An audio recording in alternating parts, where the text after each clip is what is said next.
whether or not Walls himself is involved, it's obvious that there was embezzlement, malfeasance, whatever you want to call it, in all of these various endeavors highlight or around the Somali and other groups that were brought into the country as refugees seeking asylum, which most of them, hint, have not actually filed for asylum. And it's been over a year. It's been like 3 years, 5 years in some cases, which makes them here illegally.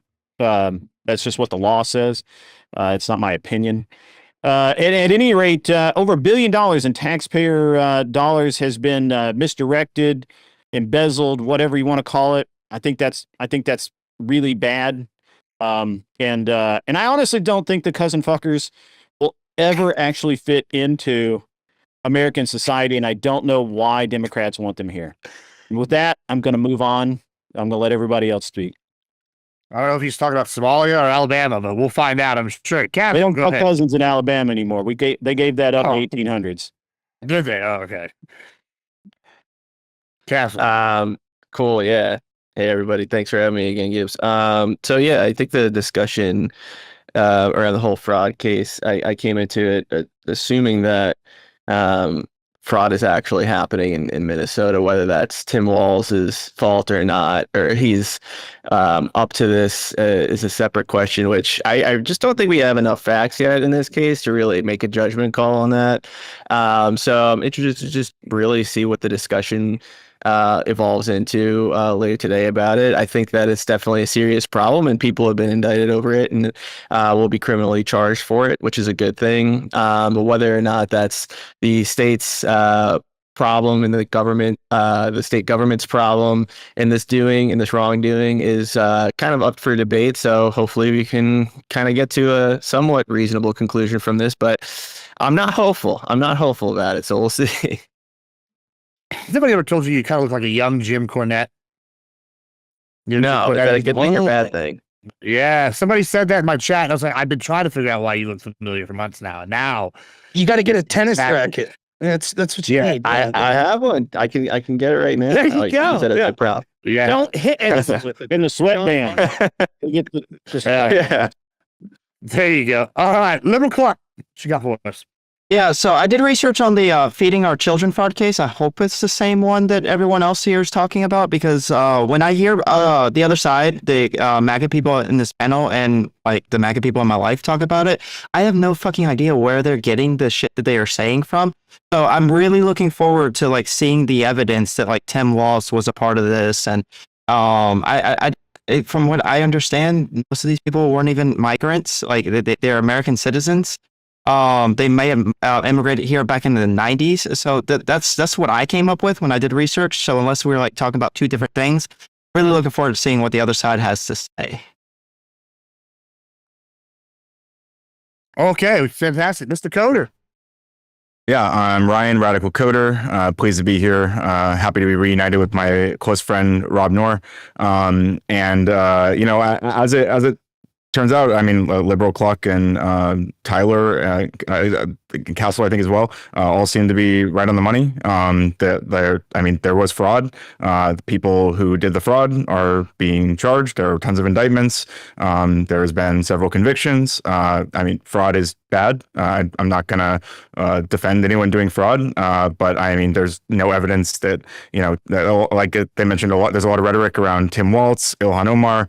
There's just no reason to believe these people were involved. There's going to be a lot of speculation about that tonight. And so I guess the evidence will be revealed by our friends here on the panel. But I'm suspect of that. What you will hear also from, people like Grid, obviously, is a kind of collective punishment, indicting all Somalis and calling them cousin fuckers, and also accusing all these people of being asylees.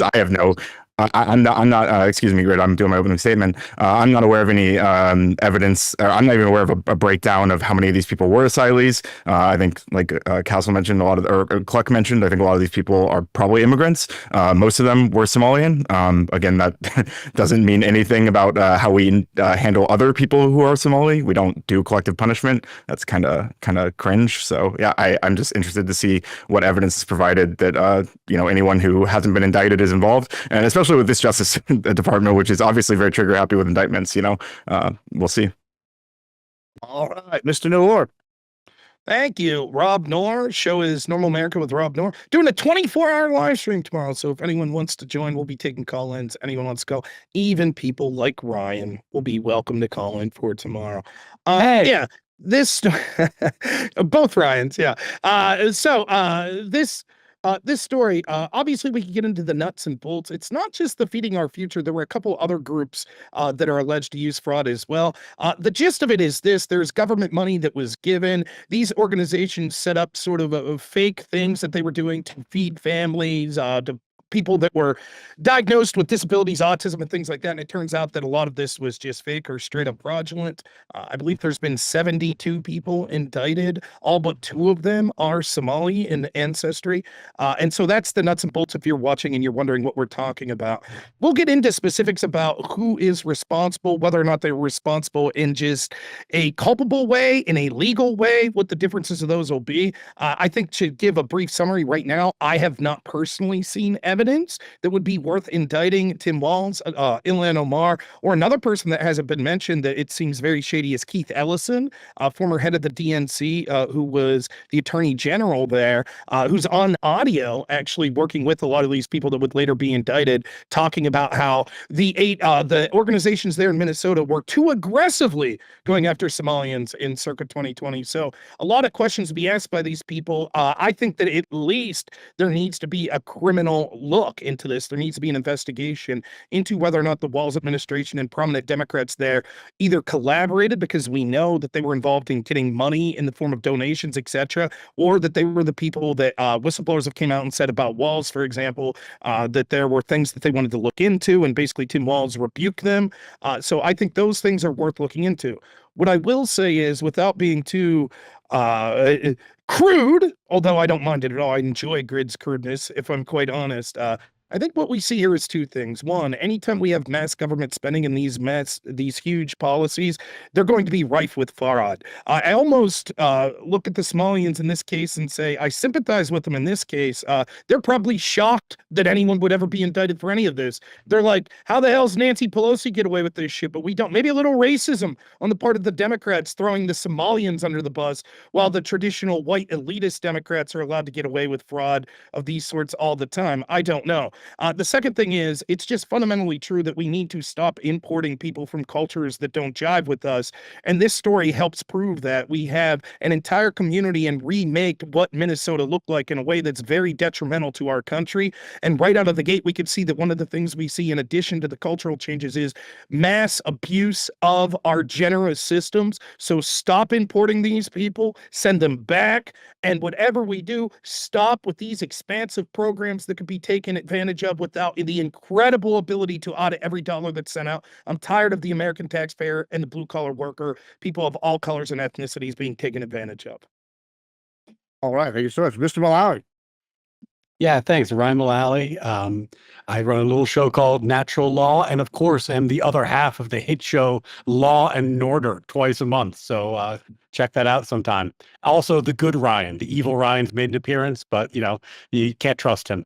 In any event, I think this story is exactly what it looks like, and exactly what people have been saying for the longest time, which is that when you create these government programs, they fund NGOs. The NGOs become essentially untraceable slush funds. And then, surprise, surprise, we find out that the untraceable funds are being misused.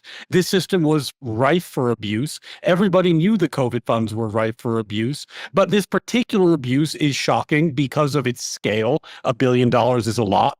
Because some of the money may be funding terrorist organizations. That's not exactly a good look.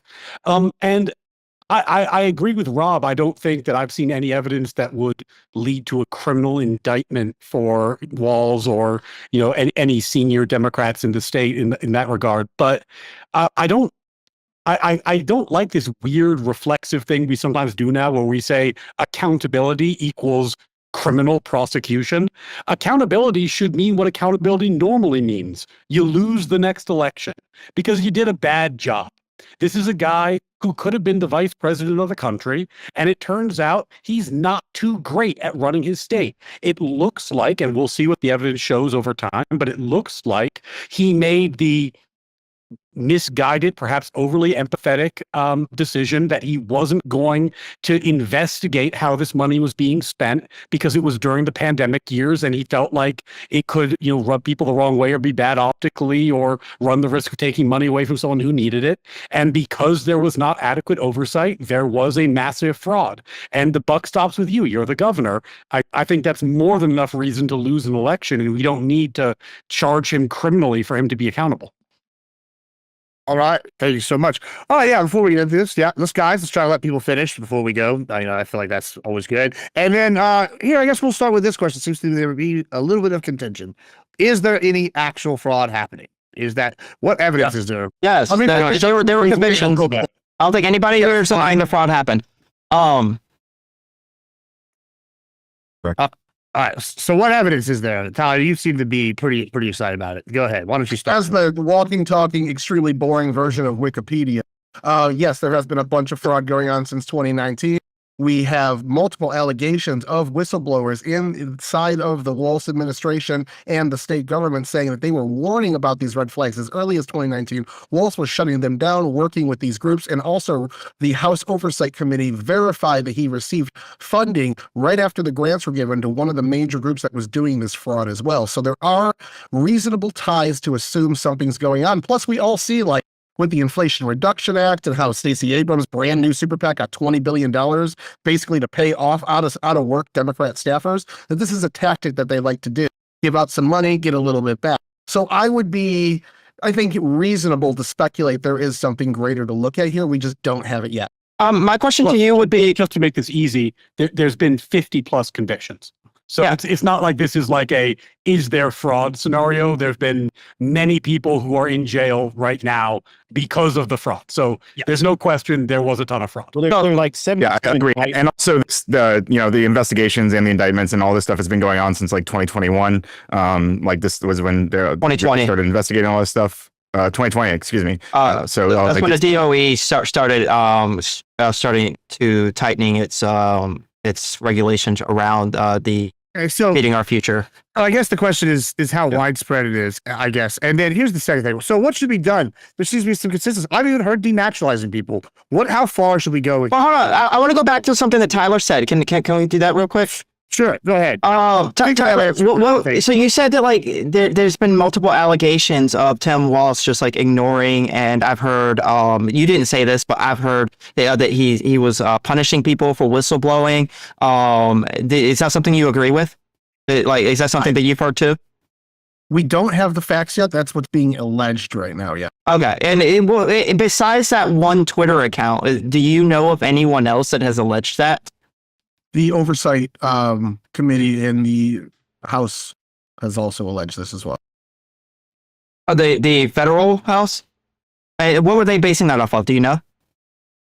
Oh, it looks like they have cited taped conversations where Walz allegedly pledged to assist feeding our future amid discussions of campaign donations from Somali leaders.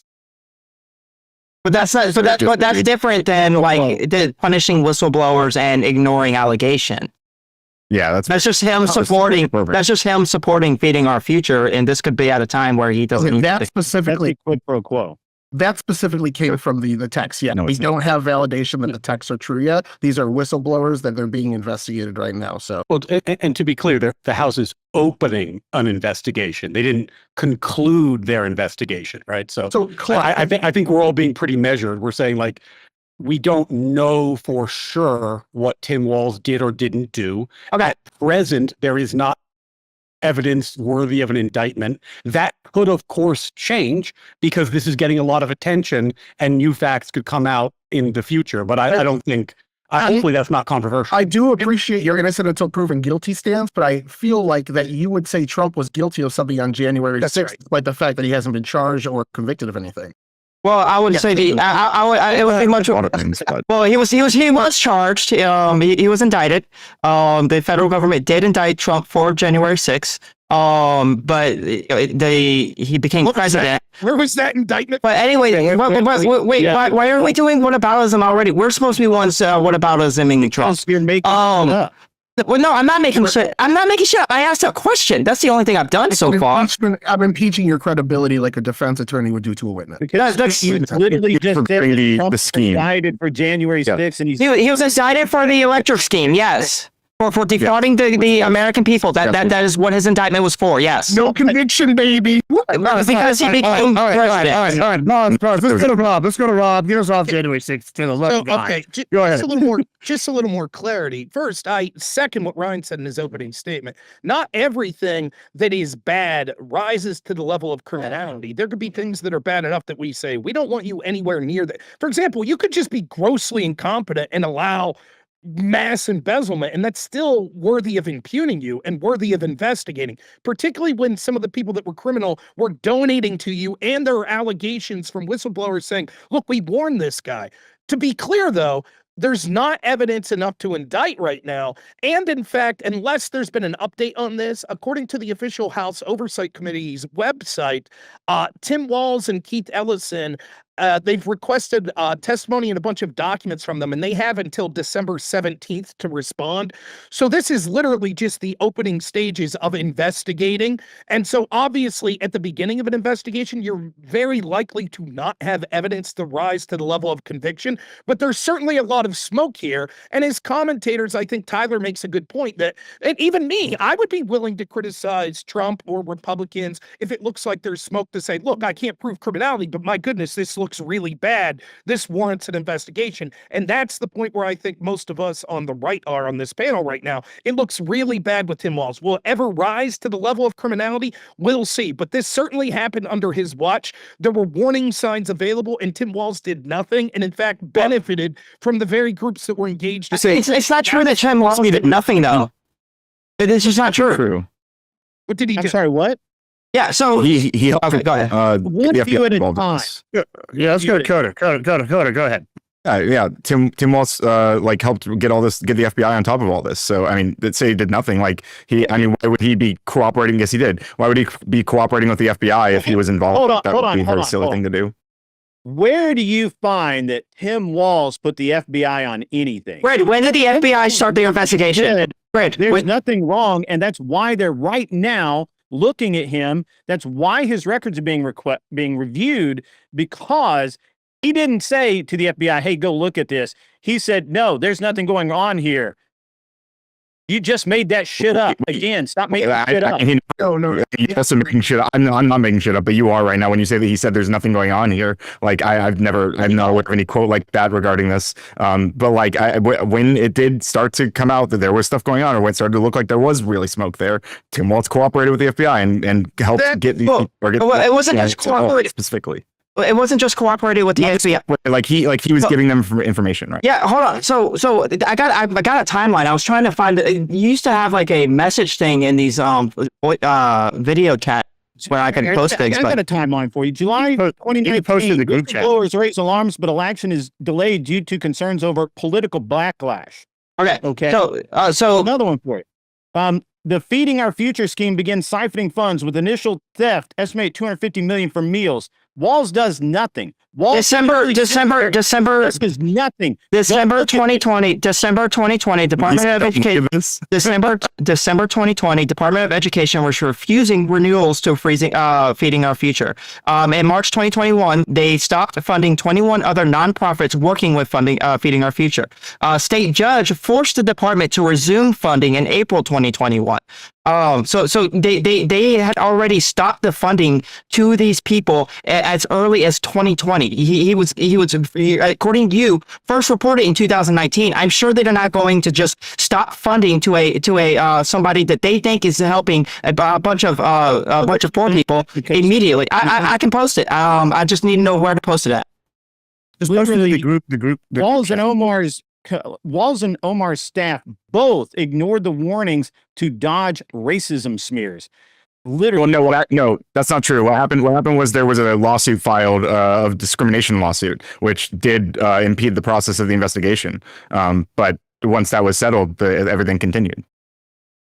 That's I guess that's not. I guess my question is like, if the governor, Sorry, you didn't include that in your what timeline. doesn't stop with the governor, why not? Like, I mean, he's the person who's the boss of all the committees, all the commissioners who are handing out the money. He's the one who's in charge of the government. He's in charge of the executive branch. It's his state. Yeah, so he gets credit for them trying to fund the freeze the funding in December. But he doesn't get I blamed think for the you $1 can- billion of fraud. Like I think you can be honest and Billions of very as like a inflated numbers. baseline of just like common sense. You don't think that the governor of a state should be accountable for massive fraud within his state and his administration? Probably not if he's doing like all kinds of reasonable things to make sure it stops. Like what? What did he do? Like funding the freezing as early as December in 2020. He did Like, that. freezing the funding.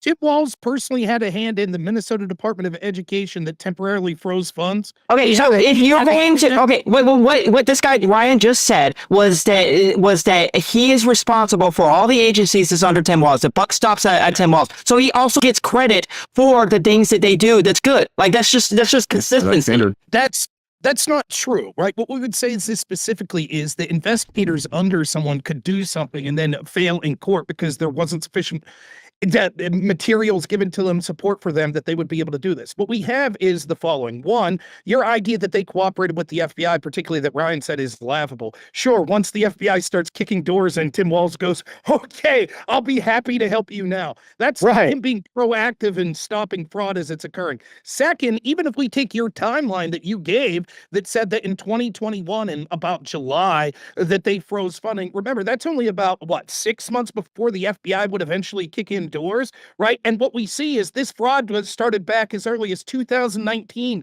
There were obvious warning signs. So even if I give you credit for what the Minnesota Department of Education did temporarily in, I believe, March of... They were forced to start again and by the courts, by the way. Last sentence. Oh, yeah, let him That finish. would mean Yeah, that for 2 years that the Walz administration allowed them to get away with this obvious fraud. It was 1 year before they started trying to freeze the funds. And my guess would be that just because... So is Walz a complete fuck? Wait. Yeah, hold on a second. So it was 1 year before they started trying to freeze the funds. And my guess would be that you're not going to just freeze the funds to an NGO that they supposedly helping feed people, which they probably were actually helping feeding people, just not as many people as they were claiming to. That was where the fraud was. My guess would be they're not just going to immediately freeze funds just because they're accused of something. My guess is that the Department of Education has to investigate, which they did, and then they found that there was suspicious stuff happening, and they tried to freeze the funds, and then a judge told them that they had to to unfreeze it. Fuck. Let me ask you a question before I turn it over to Grid. This is kind of like what Ryan kind of has implied. Like, forget the criminality, but let's say, like, we just give you an example. I want you to kind of hit me with it based on what you just said, right? So say I get $1 million from Uncle Sam to start a soup kitchen, and I go, okay, and I use $10,000 of that dollars to open up the kitchen, and I put a storefront out there, and I keep it open for like 2 months, and I'm feeding 10 people, but I stash the rest of the money. All right, like who should be held accountable for like my fraud? Like at some level, y'all trusted me. Somebody's head's got to roll. Yeah. In college football, if the athletic director hires the guy and he gets bought out by the end of the season, they fire the athletic director if the buyout was too high. You know what I'm saying? So like that's kind of what we're asking. Who is Tim Walz accountable in your mind to answer for his failure as a leader to do something about this?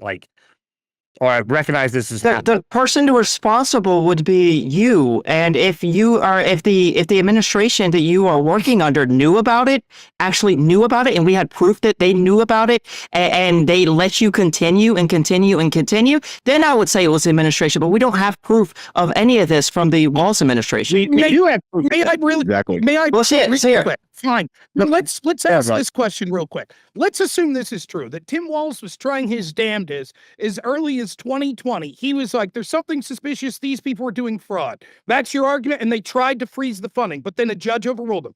Correct? That's your argument? That's what happened. Yes. Walls Okay. didn't freeze. Then if it, let me- Well, yeah, the Department of Education did. Hold on. Let me go. Go ahead.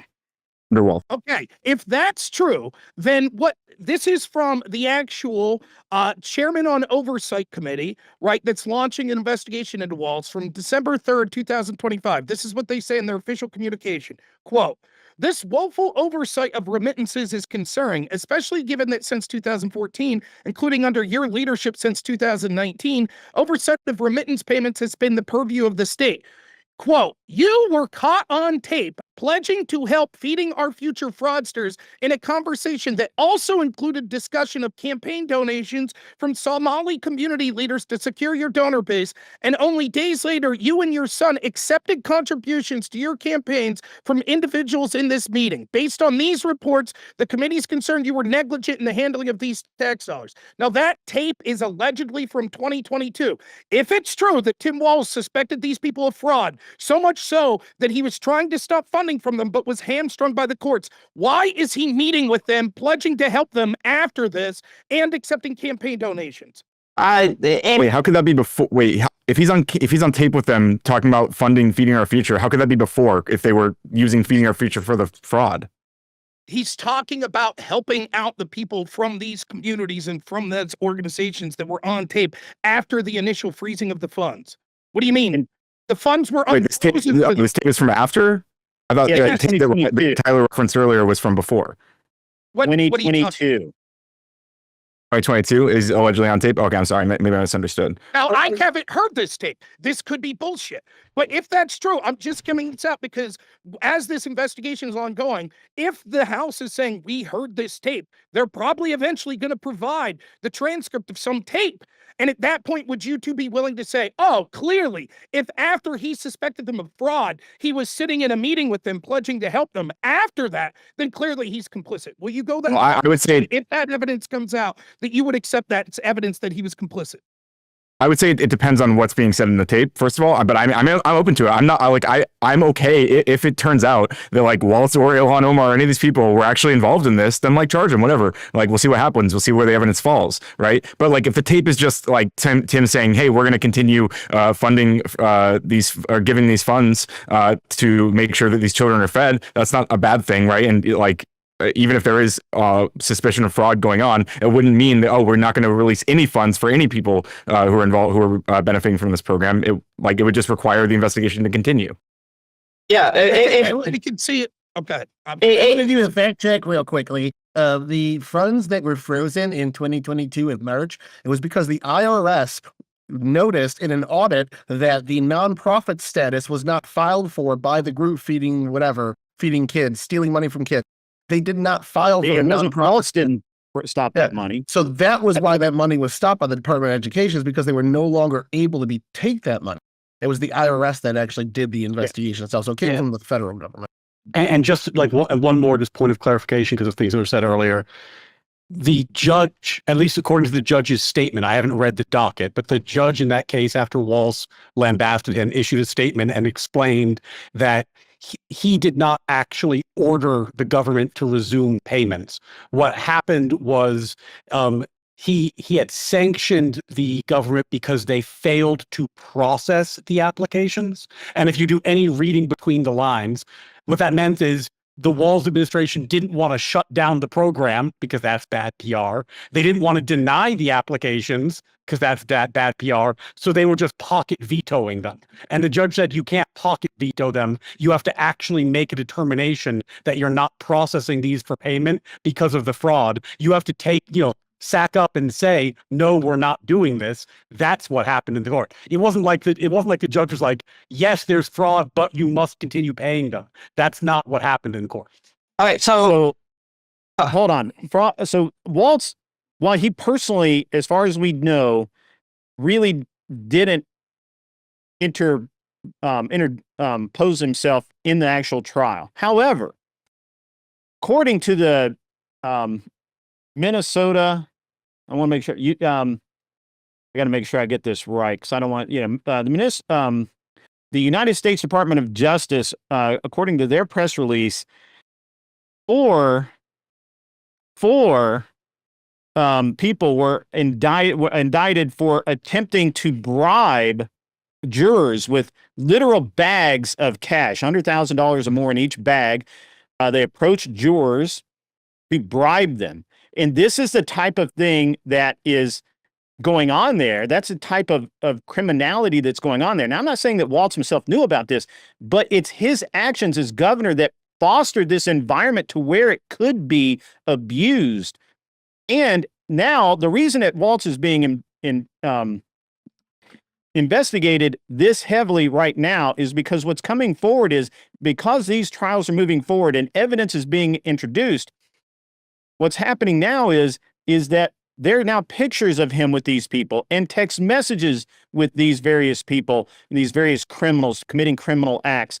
And now that's why they have until the 17th to produce those text messages, those records of meetings that he claims originally never happened, that he had never met these people. And yet now he's got to turn over his calendar, both the official calendar and his private calendar, to see when he had the meeting with, if he had meetings with these people by the 17th. Now, that may come to nothing. But again, all right, Grant, the only argument here is that Walz is a shitty governor. That's literally all you're claiming from everybody here. Yeah, that's it. There's no crime. Nobody has any evidence. Well, I didn't say that. I can say. I know, but it's stupid. It's a stupid. It's a stupid debate, though. It's a silly debate. But I don't even think I be criminally responsible. I'm not a judge here. Okay, then who cares? Is that he knew about this fraud and he allowed it to continue. I don't even think there's any evidence. Hold on. Let's knew about that was a criminal act. Let's actually expand this a little bit, because one of the other people featured prominently in some of the photos with this person that's alleged fraudster is Ilhan Omar, who's got her own alleged fraud issues going on, as well as maybe immigration lies. Like, so what's going on here? What should we do about this? Did she marry her brother? Did she not marry her brother? Should we denaturalize her? Should we open up denaturalization to all these people? Grid brought up the asylum, they being taken advantage. What are we thinking here with Omar specifically? We can start with the brother thing, right? I mean, the brother thing's obviously like a racist lie that's been slandering her for years. I mean, there's really no evidence except for like people pull up this old like Instagram post that isn't even really verifiable. And it's just like them like I didn't do any research on Ilhan Omar. I don't know what kind of bullshit these people come up with on her, and I'm not gonna in this part of the debate. There's people around them that said that she was married to her first husband in a Islamic ceremony, her being Islamic. The marriage to her second husband was one that wasn't through a traditional Islamic service, which people connected to her found very odd. Didn't seem to be a big celebration like her first one. People around the situation said that her husband was openly gay. The second husband that's being alleged to be her brother, which they also found strange. And there have been people that have claimed through better data that they were actually brother and sister. I don't really give a shit about it, but I'm not willing to say that we should bury it. It's not a story that I've delved much into, nor do I give a shit that much. Obviously, if she committed fraud in that sense, fine, but it's not something I'm particularly interested in. But no, I don't think I'm prepared to just be like, can we put this to bed? There's nothing there. There's shit there. That doesn't mean it's true, but there's more than you're leading on. Well, Rob, would you support like denaturalizing someone like Omar if they found out it was fraud over the yeah, I would be fine thing with denaturalizing first generation immigrants to this country if they've committed serious crimes. I'm fine with that, with denaturalization. Well, and that's Mr. Malawi, you're a lawyer here. What would that? Yeah, I'll let you turn to want to open it up in a second, but I want to get a lawyer's opinion on how like something like this would work with the denaturalization process. I mean, I'm not an expert in denaturalization, but generally speaking, it's a pretty high bar. You get denaturalized only if you did something illegal or you lied on your forms when you were procuring your naturalization. So like if you did something fraudulent in the process of acquiring your citizenship, that could get you denaturalized. I think you also could get denaturalized if you did something that was like aiding and abetting a known terrorist organization. I can answer that. I know exactly what the process Before you do, can I ask Ryan? So you're to be clear, people are saying that she her ex-husband now I believe was openly gay. Some people are saying this. Some people are saying that there's reports that apparently are stronger than this Instagram post. These people are saying these things. That wouldn't be enough to show that she's committing fraud in her immigration paper. No, What about? Well, here's something. You have to I thought so. Well, you mentioned evidence of what.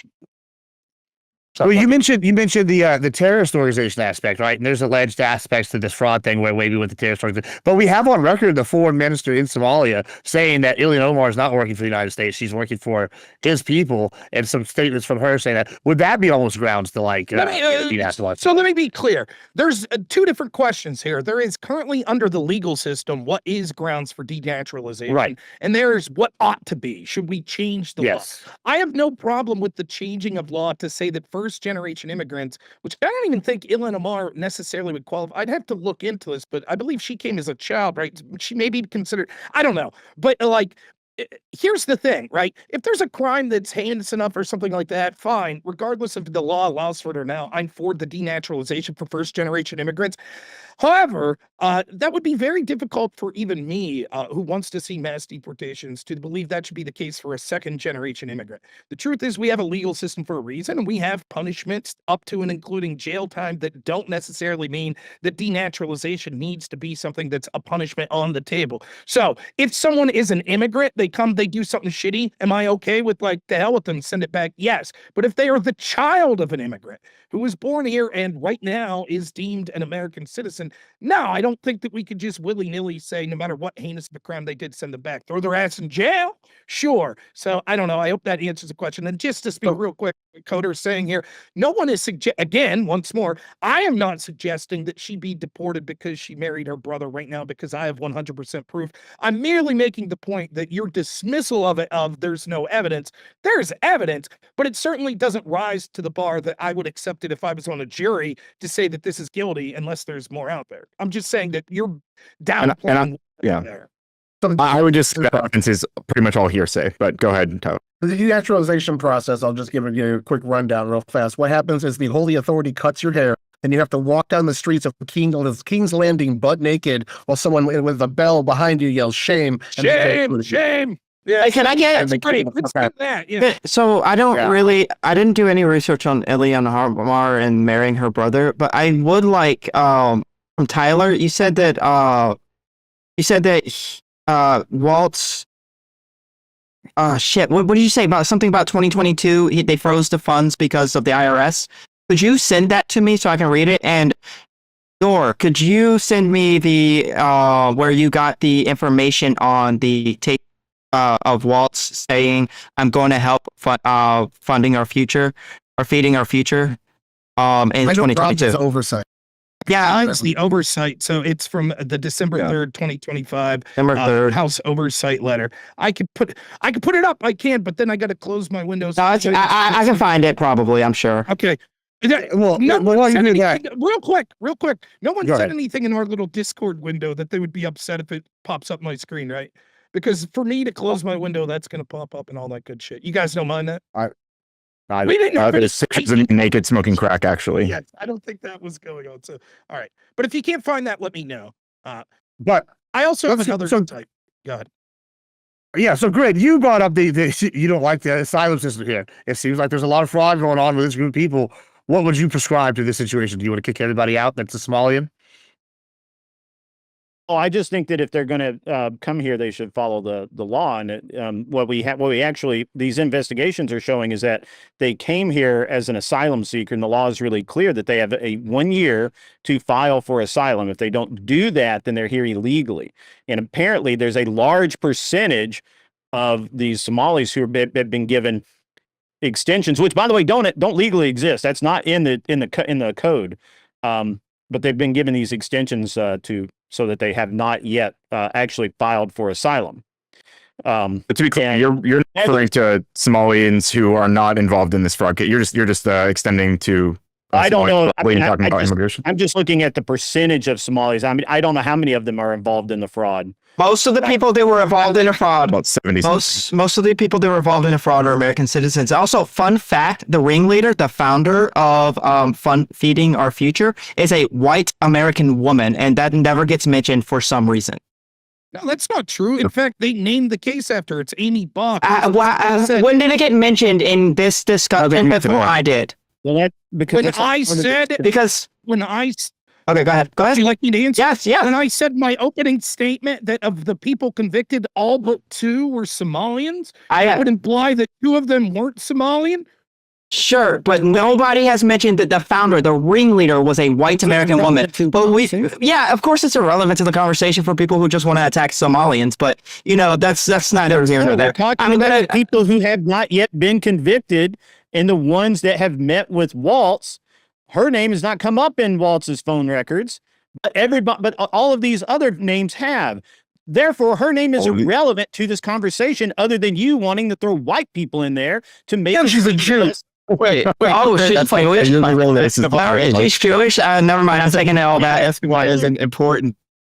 I just don't see. I don't see why the fact that these people are Somalians are even important to the conversation. But it's like Two reasons that it's incredible focus. exceedingly germane to the There's 2 conversation. reasons that it's important to the conversation. Number 1 is because it shows this insulated group that is balkanized and sort of ghettoized and came together to all be in one area. And yes, there's other problems independently with things they're doing when it comes to abusing the welfare system, taking more out than they're putting in, have massively different culture. However, the part of it that matters for this discussion is it's easy for fraud to occur in these sorts of communities because these people don't really understand the federal system that much. They sort of just understand what's going on. In fact, I was reading from an expert at the Heritage Foundation that talked about this, how a lot of times these communities are engaged in this sort of stuff because the people that are leading those communities know that these average people aren't even going to understand how these programs go. Here, just sign this fucking paper here. It doesn't matter. They don't know what's going on anyways. They're listening to their community leaders. So the fact that these Somalian community leaders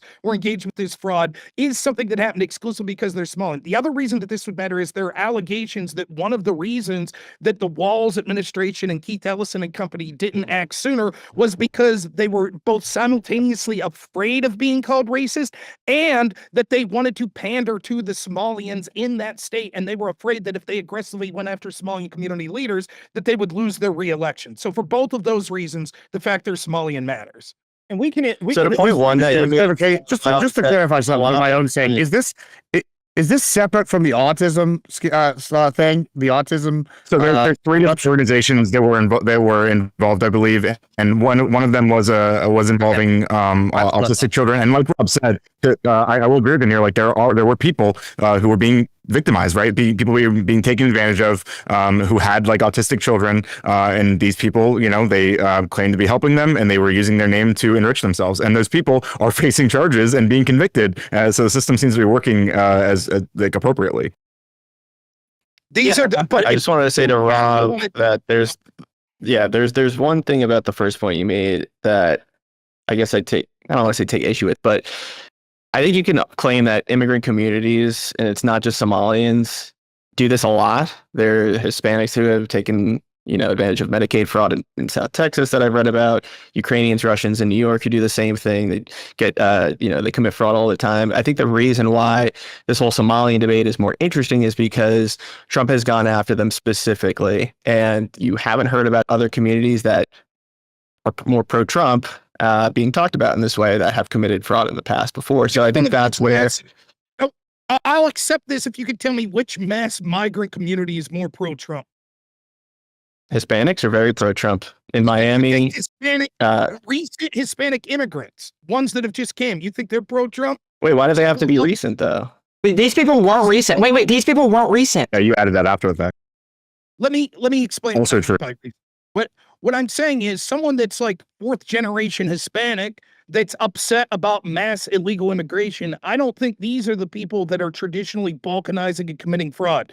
Those people that are, but we have proof of people in New York, people in South Florida, South Texas who are committing fraud. I don't know why it matters that they're fourth, second, 18th generation. Like, these are communities that are committing fraud. I think we should all go after Wait, that. there's another community with $1 billion of fraud and links to terrorism. Which community is that? And hold on. So Wait, There is no link to links are not supported yet. We agree. hold on, you guys are Terrorism, ignoring a yes. pattern of Right, they're looking criminality into it, but there's no, there's no is like a actual link. problem. They have you have just recently there and this is it's recently been decided, but it's been going on since it looks like about 2017. There's a case. I'm going to just pick one case because it's illustrative, where the Somali guy has raped multiple people.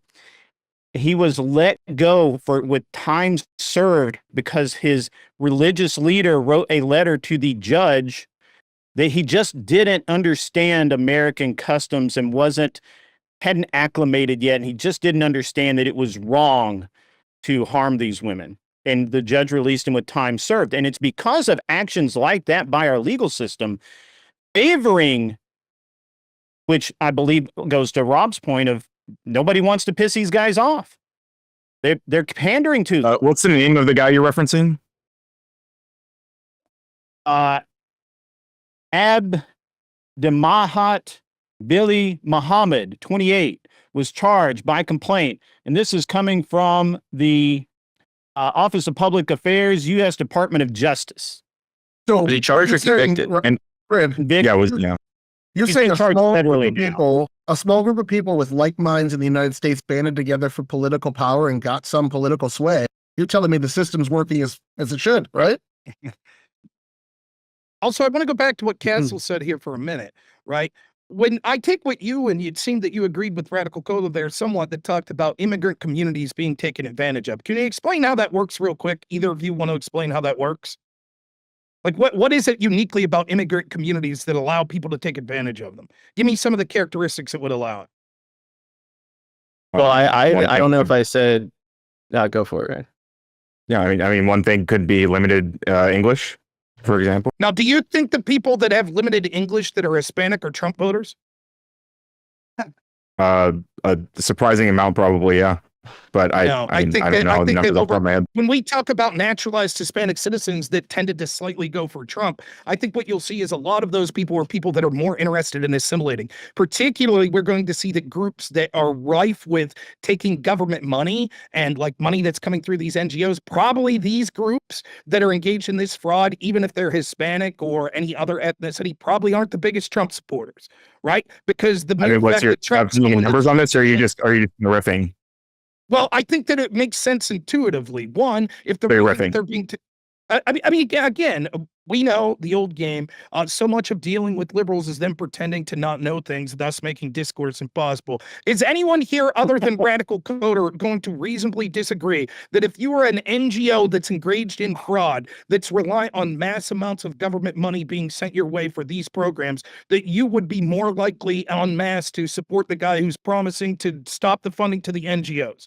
Anyone got to make that truth is that if you are an immigrant but you like America, the fraud that you're committing is better if you hate it than if you hate America. That's like the dumbest argument ever. There are Russians in New York who have been committed. I'm not really sure that's the argument that he's making. Well, actually, I think that's what he's saying. I do think that Rob. You're making the argument that in a case where there's been convictions, which you all part of the other side's argument on this is the investigation started under the Biden administration, correct? Well, we said the investigation started with the DOE under Tim Walz. Well, I don't think any did. Maybe somebody brought up Biden. Okay, so the point that I'm trying to make is your argument is the reason we're hyper focused on this is basically because Trump is a racist and wants to attack the Somali community. Not that this is one of the most amounts of convictions we've had on corruption of such a grand scale. You're like, then let the case go through, Rob. Well, I just the case go through. Yeah, I did. Also, wait. If that's the argument, that the things I'm saying here shouldn't be said because instead I should wait for the case to go through before I say anything. Why did you agree to come on this panel? Wait, nobody's saying. I wanted to see what shit argument you came up with. What are you talking about? I didn't say you don't have a case here, Rob. There's no there are people who have been indicted, and there's evidence. I want you to steal me in my argument that I've said that I don't have a case for it. Go ahead. Because you already said you don't know if Tim Walz has been involved. We all just agreed about that. What are you talking about? Like, I didn't say we don't know if Tim Walz has been involved. I said we don't know that it rises to the level of criminality. However, it's Okay, it's not a fair to crime. say- Okay, but that's the whole point of the Let me case. Let me finish, right? Well, We admitted that. Ryan admitted it. And now That you're wasn't saying actually the problem. you guys just need to be quiet until after the case. But we're specifically saying, yes, we're not accusing him of criminality until after the case. So what are you telling me to be quiet about? Yeah, this isn't the I guess panel about whether Who told me to be quiet? Like, Who told you to be quiet? this is all. I just- wait. That's what he just Yeah, I didn't said. tell you to shut up. I mean, honestly, Nobody. Go ahead, go ahead. if we, Hold on, Mr. Mallory, you go ahead, and then I'm going to reframe it. I think. Go ahead. I think if we cut through all the noise, and there's a lot of noise on issues like that, like this, and people are, people say stuff, Trump says stuff, everybody's sounding off and getting their sound bites. What do we really know? We have a community in Minnesota that's grown exponentially because of the TPS program. This is since the 90s. We've been relocating people from Somalia to places like Minnesota because of, the various crises that have happened in that country. Now what we've seen is a mass scale fraud, and we've seen long-term data that there's disproportionate use of welfare, SNAP, other programs within this community. And if you set aside all the noise, what was Trump's real response? He's stopping the TPS program because he doesn't think it's in the best interest of the country. This isn't like a wildly insane policy. I think this is kind Well, of let's go to another. He's literally right? So let him finish. No, Let him finish. Let him finish. Go ahead. I thought he was done. Yeah, my bad. Okay, go ahead. Yeah. Go ahead, Ryan.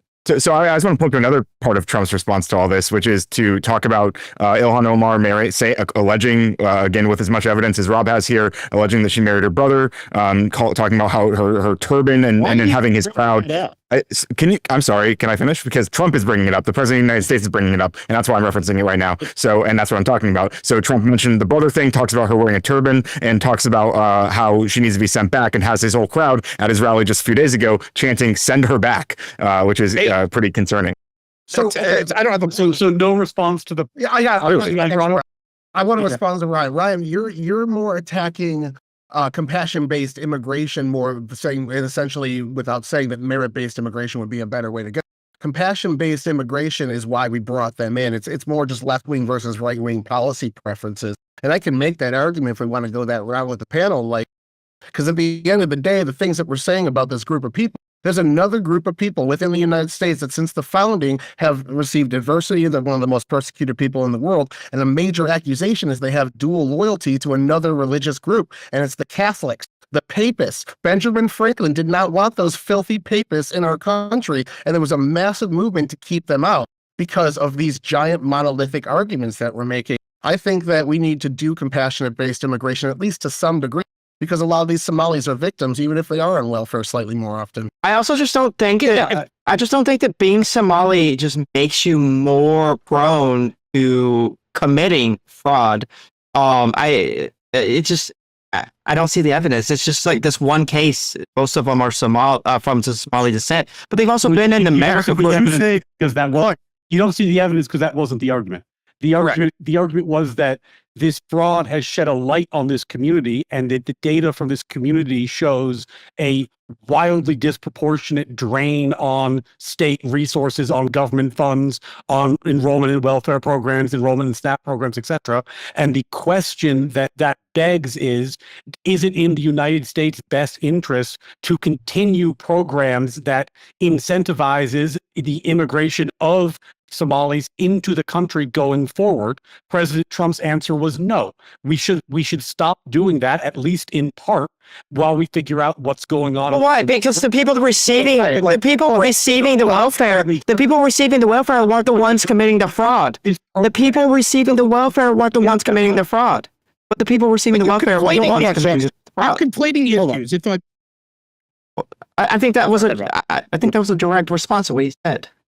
No, what Ryan is saying is this. There's all sorts of questions about this community. right? There is the fact that there's massive cultural differences where we have like imams with calls to prayers on the streets. The demographics have changed rapidly, right? Now these people are getting political power in the area, and they've all but taken over certain areas of Minnesota. Not only is their culture massively different, which I don't give a shit, you could call me racist, I don't want to see Islamic culture dominate places of the United States. I don't like it. I think our culture is better, so that's something that we're right to raise our eyebrows. Just like Tyler points out, it's something during the election of JFK that people said, is there a concern that you have priorities to other countries first? And we certainly see people in the Somalian community in Minnesota, including allegations of people like Ilhan Omar and others that have seemed to suggest that they heavily concerned about what's going on in Somalia as a first priority. We have no problem with lefties, and I agree with them many times, saying, wait a minute, is this person have dual loyalty if they're Jewish and they're talking about Israel and the need to benefit Israel? Lefties have no problem saying, yes, that's right, that's fair game. Same question here. So in these questions that Ryan points out, where we have that Somalia has high crime rates, there's all sorts of problems with like issues with assaults on women and things like that. There are low IQ rates that mean that people aren't capable of being productive in higher level jobs, high unemployment in Somalia, all of these things. Then we mass import these people that are so culturally different than us. And now we find out after being called racist for years and years that yes, our gut feeling was correct. They have No, I don't. See, that's the thing I disagree with. I don't think, well, you've gone on so long about 80 different things.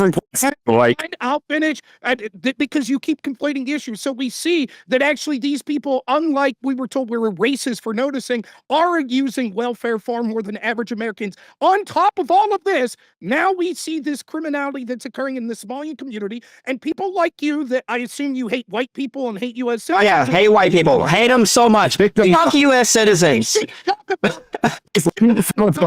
go ahead, Rob. It's racist to talk about Somalians and Okay, no, here's the thing. Nothing you said is inherent to being Somalian. The crime that we are saying, that we are saying is real, that isn't inherent to Somalia. Being Somalian doesn't make them more likely to commit those crimes.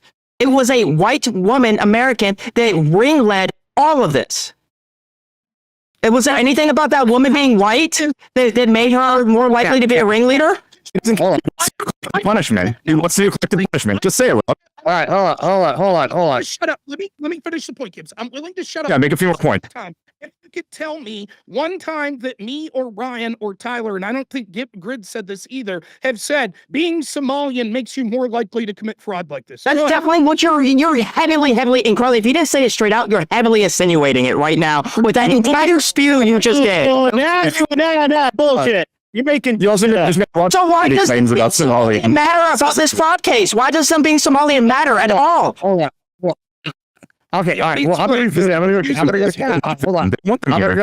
Castle. I'm gonna go to Castle next. I think that but I do want to say I think it matters because one, it's a lot of Somalis. Two, it's all the things that It's 80 out of hundreds of thousands. Sure. And then you keep bringing up the welfare, right? These are Somali welfare programs going to Somalians, right? But that's what it's supposed to be. Well, here's the negative. If we're going to take taxpayer dollars and give it to another group of people because they can't provide for themselves, is that like a quality that's like good or bad? You think that Somalians are the only ones that are on welfare? We take taxpayer dollars and give it to everyone, including Somalians. Yeah, but that's look. 81. I'm going to go to Somalis in Minnesota are on welfare. That's the point. Can I simplify this a little? Can I simplify? 81%. No, literally nobody's arguing for collective guilt. What the point I have is that this fraud shed light on an ongoing problem, which includes overly high, disproportionate use of government services within a community, and Trump's actual policy response, not his rhetoric, not what he said at a rally, not what he said online, but his actual policy response was to say, if that's the case, why do we have a special program that is designed and in fact has been mass importing people from Somalia since the 90s? If it is leading to this result, that might not be worth doing. That does not mean that they can't apply for asylum. That does not mean that they have like some inability to access the country compared to any other nation, it means that the special program that gave special benefits to this country in particular is going to be curtailed because it's not in the best interest of the country. And it doesn't seem like a crazy thing to do. If the basis for that is I like that. I like that. But so Go even ahead. if Hold on. Wait. But Castle, go ahead, Castle. He's been waiting. Go ahead. Castle.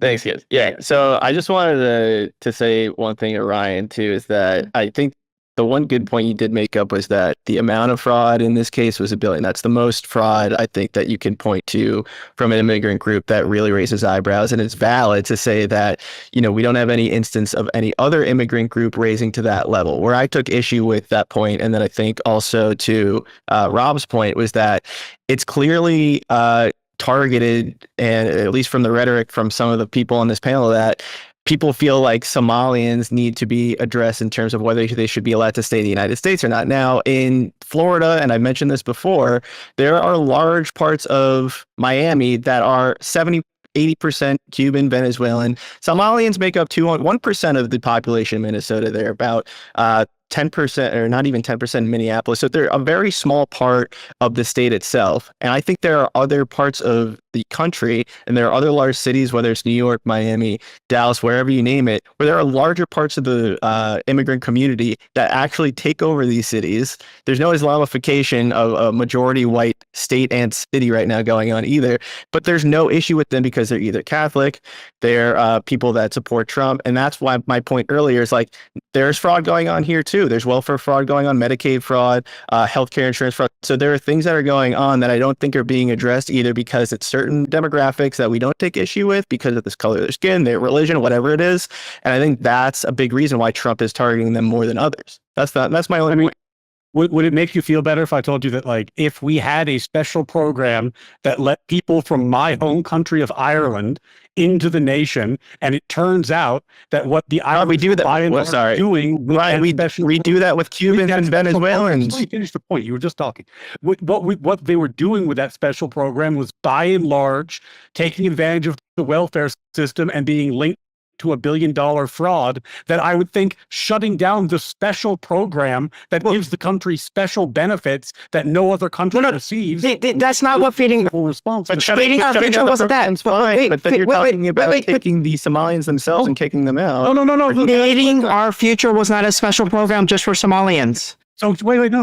Liberal Cluck, you have no idea what you're talking about. I can get off this. Yes, I just looked it up. We all agree that shutting down the TPS program for immigration that was bringing in people from Somalia is a reasonable thing for Trump to do. That's what Castle suggested. Nobody all agrees. We're all on board. Oh, wait. I thought you were talking about. I disagree with that. But yeah, it's well. Yeah, I don't think anybody on our side agreed with that. Wait, yeah, Ryan, I wasn't agreeing. So He just said TPS. so that's what I'm trying to clarify. No. I thought you were talking about the food bank that was committing fraud. I was like, yeah, you can shut that down. I think the TPS program, that's a different thing. But to your point about the TPS program, again, there are other people in this country, talk about Venezuelans, who have special programs, and they're sending remittance back to their country, or they have special programs where they're committing fraud too, and that's not looked into the same way. That's all. So there's a double standard. My guy, we're in an escalating armed conflict with Venezuela, and we're bringing them in under the Alien Enemies Act. There is no. Do you know how many people? Do you know how many Venezuelans live in Florida right now who are coming over here for protected status? Cubans. I mean, come on. There's two things to say about this.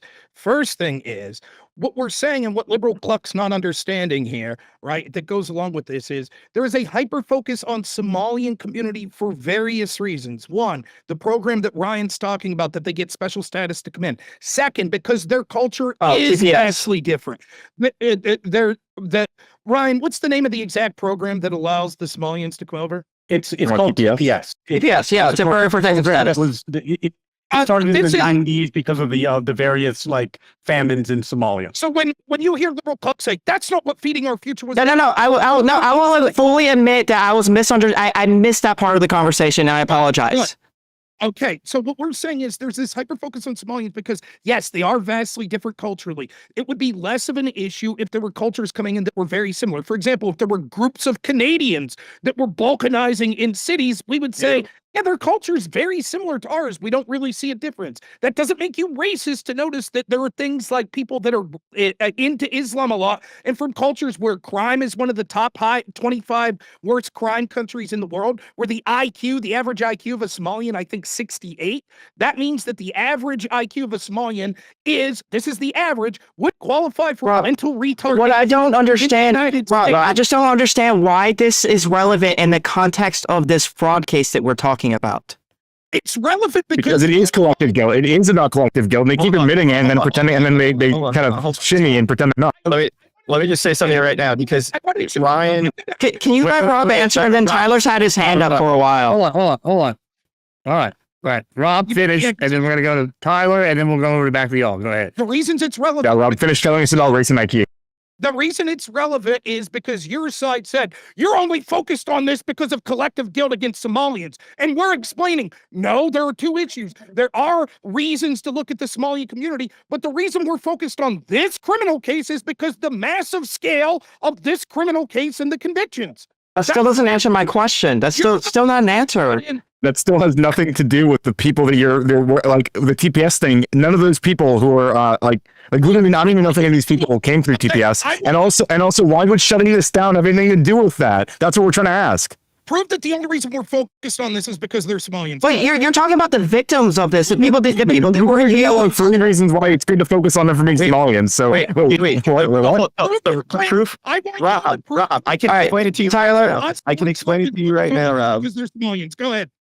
Rob, there are 100,000 Venezuelans that we're currently at war with that Ryan just said we were at war with Venezuela that have TPS status. So why are Venezuelans I'm still they probably want to punish them too. Yes, no. Let me finish the point. Guess what country's TPS status has been revoked? Venezuela, because that's what happens when you have a Let's go. They stop getting. Let's go. Hold on. No, it's not. It's still in place. Hold on. The entire point is just absolutely evaporated. Hold on. We're gonna go to Tyler after all these countries exactly the same. They're still Tyler, go ahead. That's clearly right. Hold on.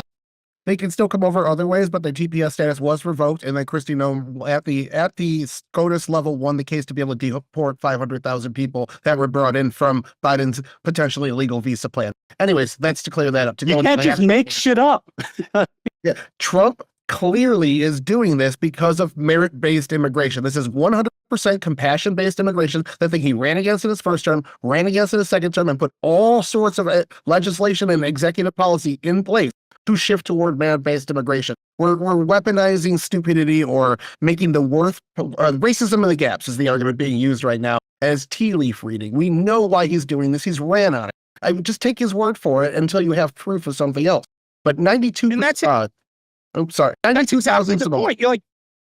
You're right. That's exactly the point. The point is there's a focus on Somalians and other communities, mind you. Remember the Haitians, right? There was a focus on them as well, and it's because of this merit. Yeah, J.D. Vance acknowledged he was lying. That Trump, he did not acknowledge he was lying. That's an absolute lie.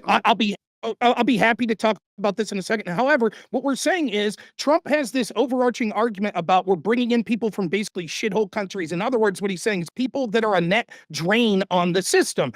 You all make the boisterous claim the only reason we're focused on this criminality is because Trump talked about these people. And how does this mean that you're more likely to commit this sort of fraud if you're Somalian? No one's saying that. We're saying there are reasons to be skeptical of if it's good for our country to mass import Somalian people. And there is this fraud case that we're talking about, but no one has made the argument that being Somalian makes it more likely that you commit this exact type of fraud. So the immigration.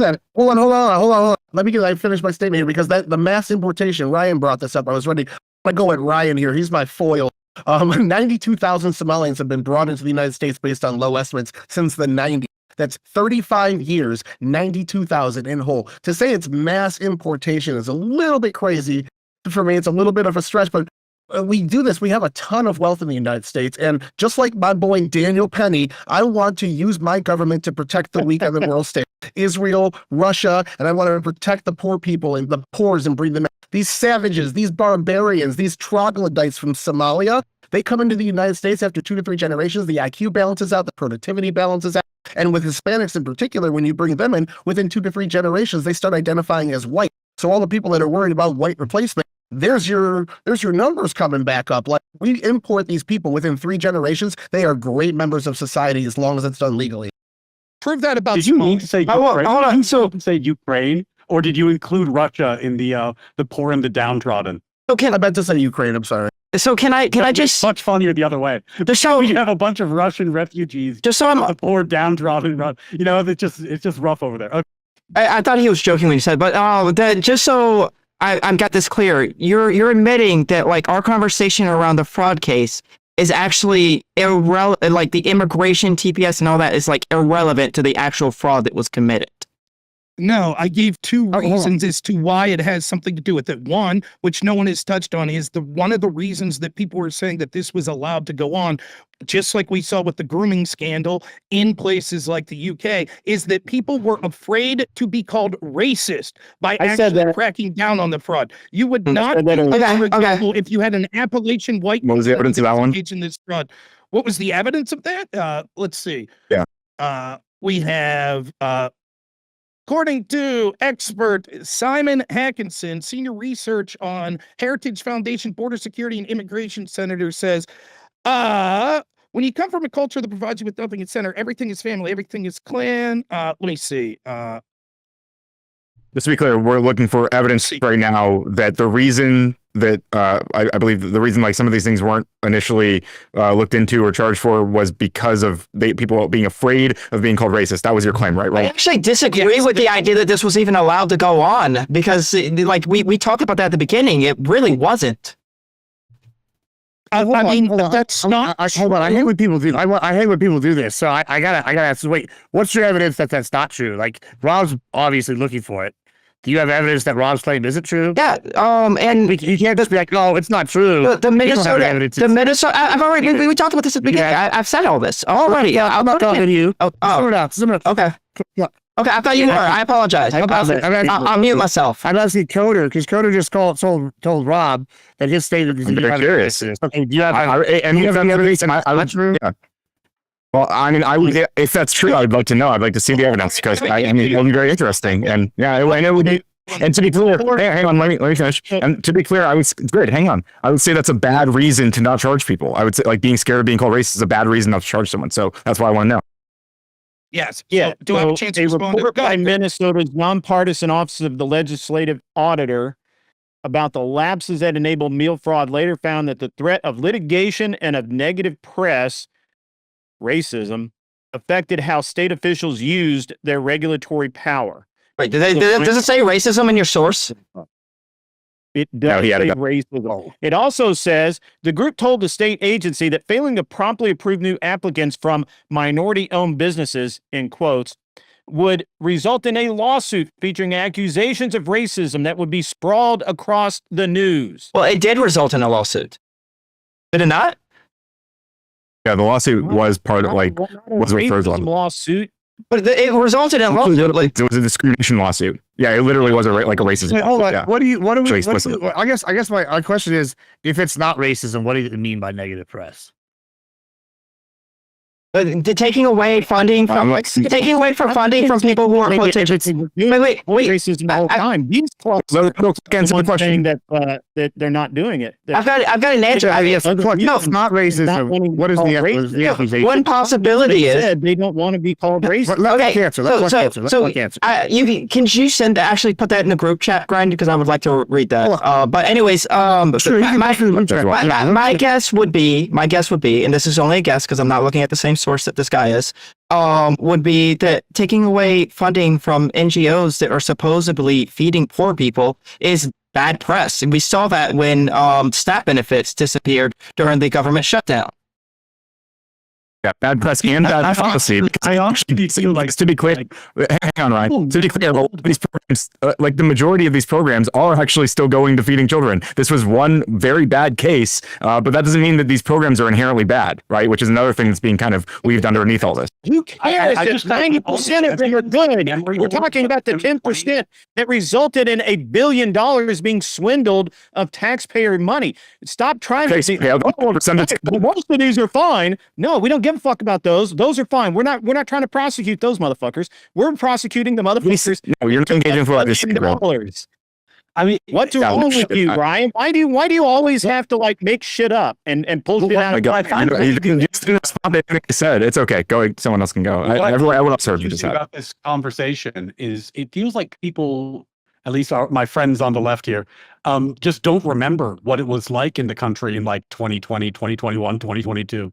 Everybody was being called racist all the time. That was like what every story in the Nobody ever called me racist. what the national media was at that point. And then we're also like, I guess, confused about the way that politics works in this country, where there's a problem, it goes on for a while, it doesn't have a national news story, then there's a big event, it sheds light on the issue, and suddenly there's a lot of attention paid. Like, yeah, like the issues in Minnesota with welfare, SNAP, etc. This has been long standing. The fraud's been going on for a long time. Now there's a media moment, so people are paying attention to it and doing something about it. That's not weird. That's how politics. So they've been paying attention to it and doing something about it since 2020. This is confusing to anybody. But they've been paying attention to it and doing something about it since 2020. You're making it out like they just started in 2025. That's just not the case. We're relitigating what we already talked about. But y'all keep getting it wrong, so we have to relitigate it. Like, hold we're on. not, Yeah, go ahead. we're not. Hold on. Just Hold on. selectively hearing me, and as a result, you. Yeah, go ahead. I also heard the part where he said we were getting called racist in 2020. I wasn't called racist in 2020. First time I ever been called racist was today. 2025, Trump's America. All right. All right. Yeah. Go ahead, Ron. Go ahead. Everybody.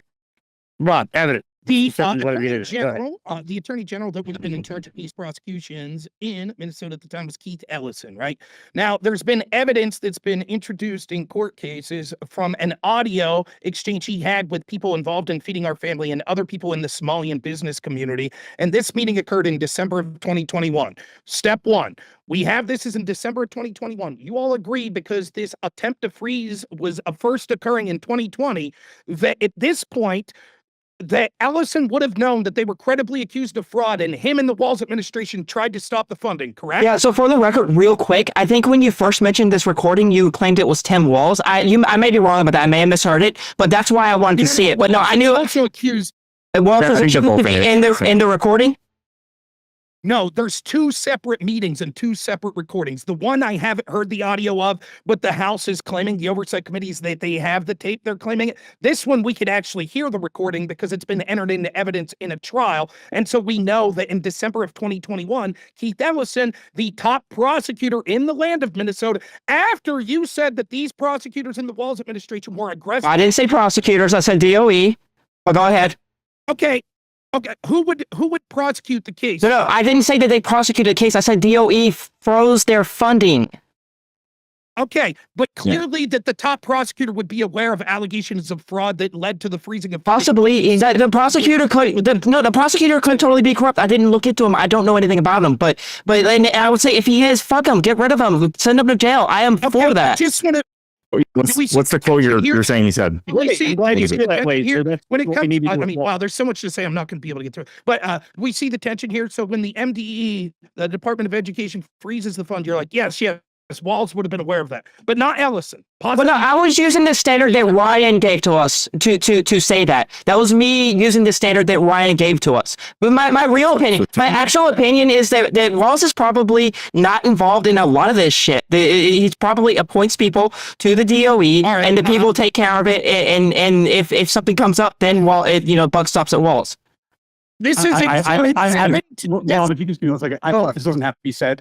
My standard is a political standard. Rob is talking about a criminal investigation. Those are entirely different things with entirely different standards. Go ahead. I understand that. I'm sure you have the same. This is exhibit. Exhibit 710, introduced by Amy Bott's defense attorney, is this audio. Let's describe some of the audio. We have in the recording, you hear the voice of Salim Said and a bunch of them. I'll just read a couple of them. Who's defendant number 3, co-owner of the Safari restaurant and co-defendant with Bach in the recent trial. He was convicted of all 21 counts. Egram described it at 1 minute and 8 seconds, a huge contributor to Mayor Fry of Minneapolis. Ellison's heard at 1:22 to respond. I hope Fry remembers. At 2:45, Aspie Omar's introduced.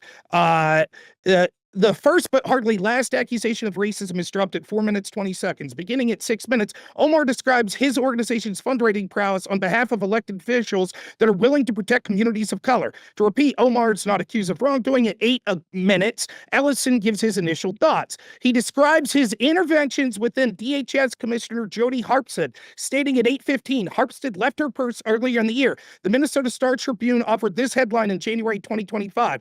Minnesota Department of Human Services Commissioner Jody Harpstead leaving post, led the department. She's departing the agency as it faces renewed scrutiny over fraud in its programs. Ellison states on the recording that we are in the middle of battles with agencies now. He asserts at 8:59 or at 9:07, quote, Walls agrees with me that this piddly, stupid stuff running small businesses out of business is terrible. At 9:22, he could be here drawing a diagram. At 9:50, he agrees with the propositions that there is discrimination in his agencies against East African businesses. What you see if you take this in context is that these people from the Somali community are like, we think that we're being targeted by these agencies because of racism. And what we have is Ellison saying, yes, Walls and I agree. It is racism that why you're being targeted. That's not how I heard that at all. Isn't it possible that like these communities are actually discriminated against, and that using the cover of a lot of ongoing discrimination, these specific people took advantage of that situation and did this fraud? Isn't that like perfectly compatible with everything you just outlined? No, I don't think that would be compatible. The fact that we see from what we're Walk me through the contradiction, please. Right. I will walk you through the contract. The fact that we see that this was blatant fraud, that the indictments are showing that this fraud was easy for anyone to see. And then we have the top prosecutor in the state saying, Walls agrees with me that you guys are being targeted by these agencies because of racism. Right? That's why it is. No, it beggars belief. Wait. To be clear, that they weren't looking into it. To be clear, you're now saying that the quote was. Sure. What? Go ahead. No, go ahead. Yeah, well, you go and he responds up, and we're gonna moving along to something else. Go ahead. Yeah, sure. Yeah, we should. But like the quote is about those communities being targeted, or he's saying you guys specifically, the ones I'm talking to right now on this recording, you guys are being targeted because you're Somalian, or he's acknowledging Somalian discrimination. Like those are two very different claims. You acknowledge that, right? Acknowledging that the targeting by these agencies of looking into Somalian businesses and groups is based on racism. And it could be, right? Realistically, that's logically possible, right? You would acknowledge. It's also logically possible that Kamala Harris was engaged with these Somalians running sex trafficking of children. You'll admit that that's logically possible, correct? Sure, yes. Okay, so I wouldn't vote for Democrats. So no contradiction in so thank you. So you did not walk me through contradiction. Gibbs, you can reframe or whatever. It's not. The contradiction is you guys claim that racism wasn't part of this when we literally have these business people, many of them that were accused and convicted in this, saying we feel we're being targeted for racism. And and Ellison says, yes, Walls and I both agree you're being targeted for racism. And you are like, well, that's not a contradiction because maybe these same people that were convicted were being targeted for racist reasons on other things, but that's not a reason that they wouldn't have been gone after here, that people had been fearful of calling them racist. It's a joke.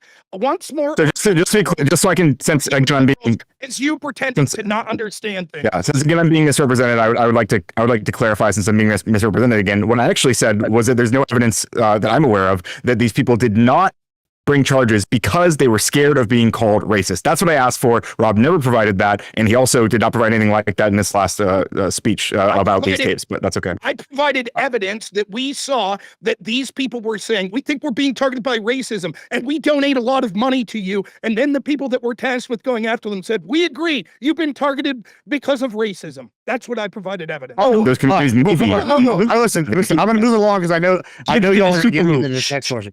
Yeah. I know that we're going to get into the fight here in a second, because I think that y'all are all kind of beating around the bush. And so I'm just going to fucking ask the question. Is it racism, or is it just isolationism or a new American decision to not want your culture to change? Traditionally, Latin American immigration, people have assimilated, right? We've seen in Europe, people have not assimilated, and it seems this is kind of a microcosm of that with Somalians specifically not assimilating, and now we're having the fraud and this other stuff. And some can I just stop you real quick? Because you are conflating the two things that everyone's saying, and you're not conflating. Shut up. Yeah, I'm doing the thing. I literally just said I'm doing it. I literally just said I'm doing the thing, right? Did I just say that? I said that. So what I'm saying is, there's people that are arguing that some cultures, specifically Islamic cultures, are incompatible with the United States culture, and the Somalians being a prime example of that.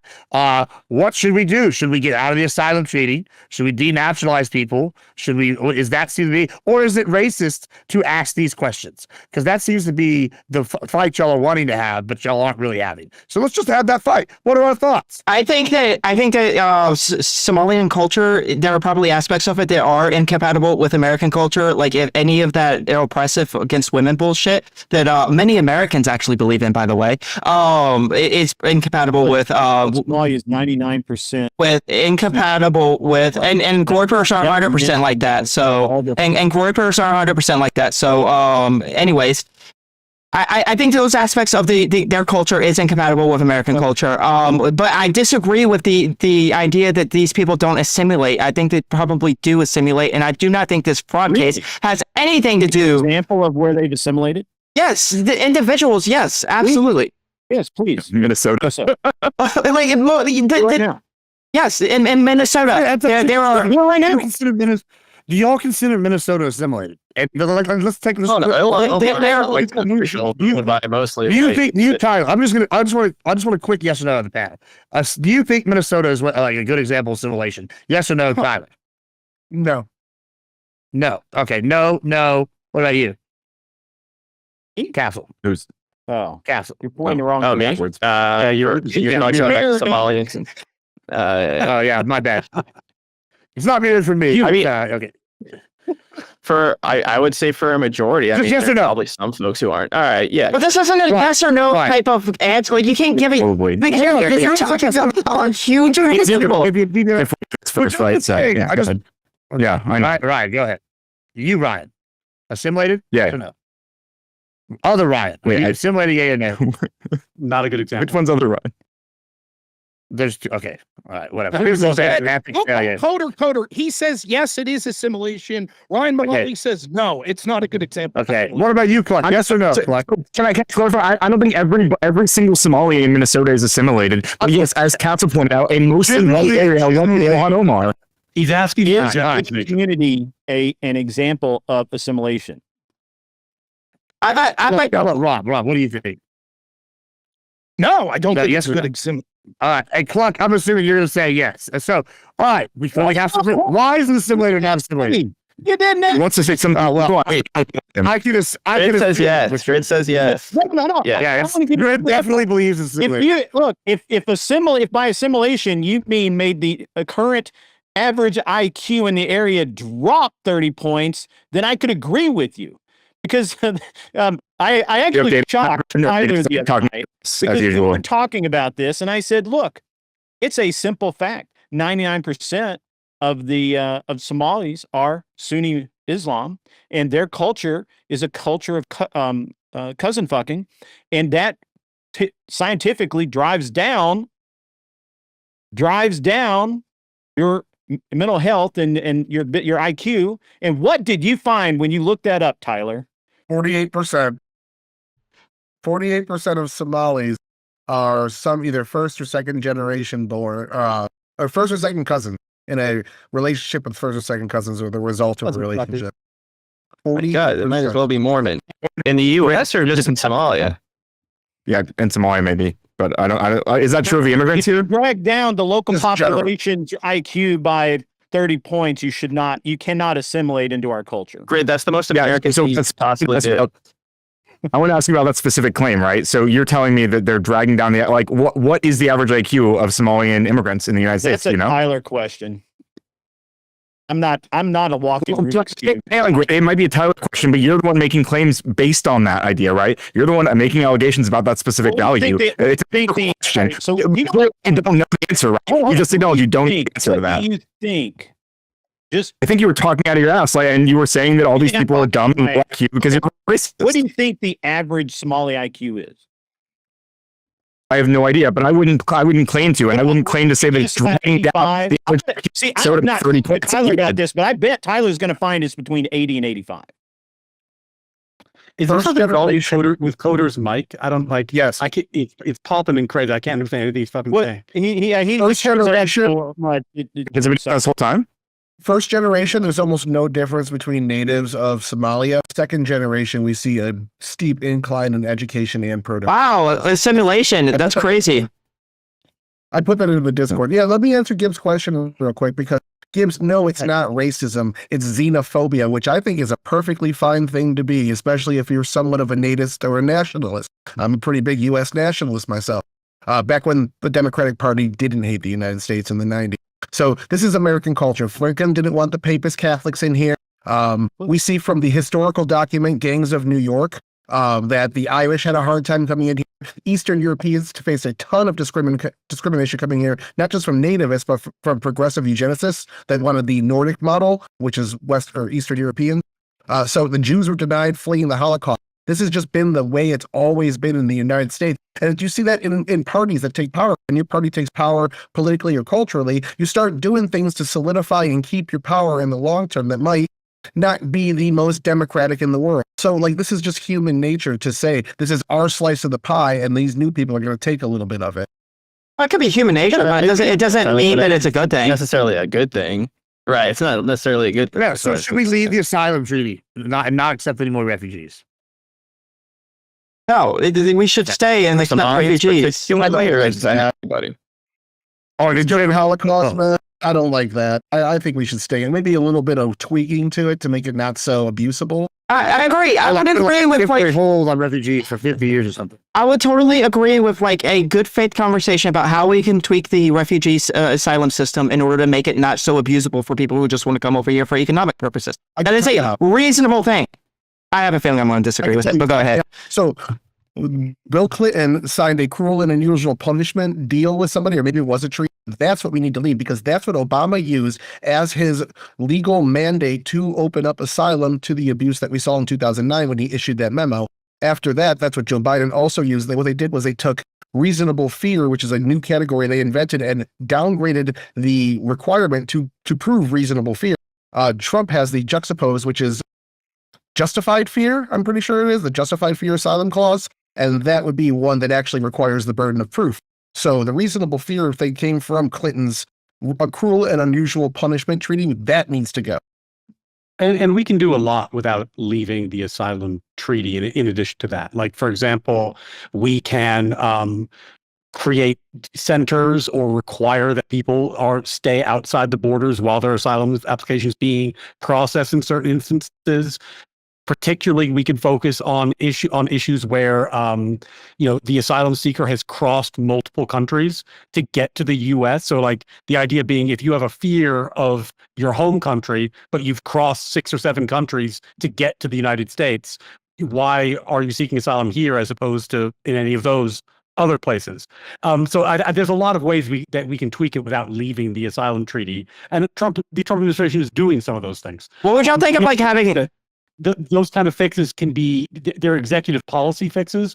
So the next administration can just reverse it, which is what ended up happening when we went from Trump to Biden in the first time, that all the policies that were meant to limit immigration and limit asylum seeking then get reversed and the floodgates open again.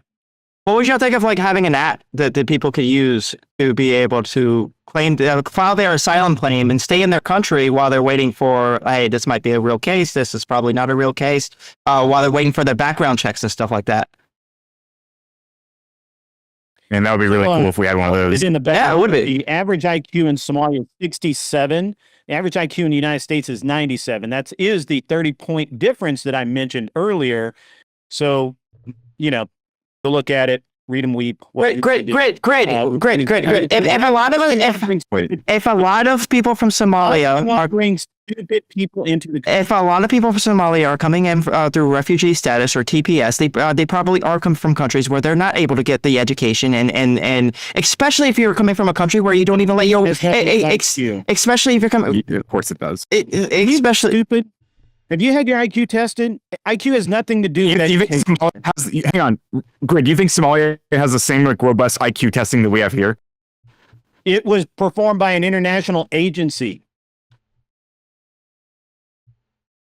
Okay. Well, wait. So Wait, so are you saying this is all just like their genetics? Just admit that. Wait, are you saying, Fred, are you saying this is all genetics? Are you, To the United States. Fred, is this all genetics? We should not drag down our average IQ to make you feel better. Fred, is this all genetics?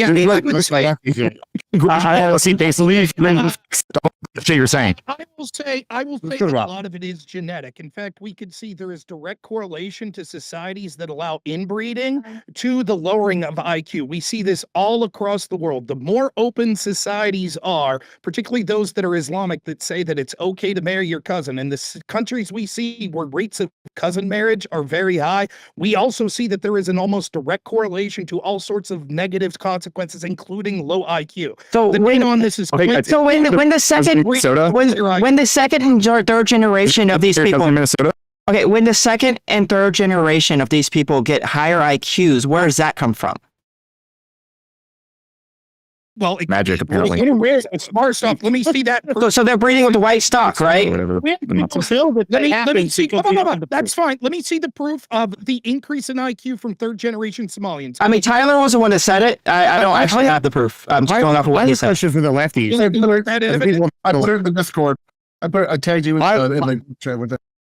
Well, so I have a question for the lefties. The right, or the people on the right here have brought a litany of reasons why they don't think we should be bringing these people here. What are the benefits other than like, oh, it feels good to like save people from a war-torn country? What benefits is it bringing to bring this group here? Because it seems like fraud is a problem. Seems Oh, like it's not a problem. It's not like it's not a problem amongst the population. But go ahead. 80 people out of hundreds of thousands. 80 or 8. Okay, this is a problem. We have a group that we brought here as refugees. 81%, we know that's the number, is on welfare. You don't see that as a problem? That 81% of these people are on welfare, they're not contributing, it's a net loss?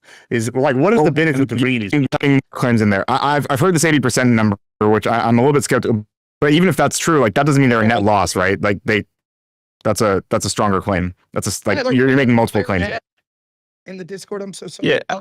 I think the claim though about that Gibbs is that you come over here and let's say you're using welfare. The hope is that it's an investment into your kids' future and the future of the country that we're growing. They're becoming educated. They're going to college.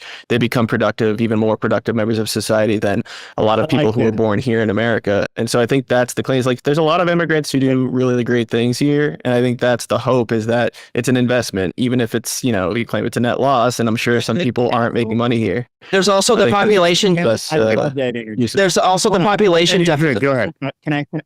Castle, I love that energy, man, but here's the problem I have. That's not what they're doing. They're not assimilating. They stay in these groups. They're very tribal people to start with, and they stay in these groups. And actually, for whatever reason, in these Democrat strongholds, they're kind of put in these groups. They kind of kept in these groups, I guess, so they can be kept on welfare. I don't know. That's just a guess. I have no proof of that. But they don't assimilate out. They don't do what we would expect, and that is become actual Americans.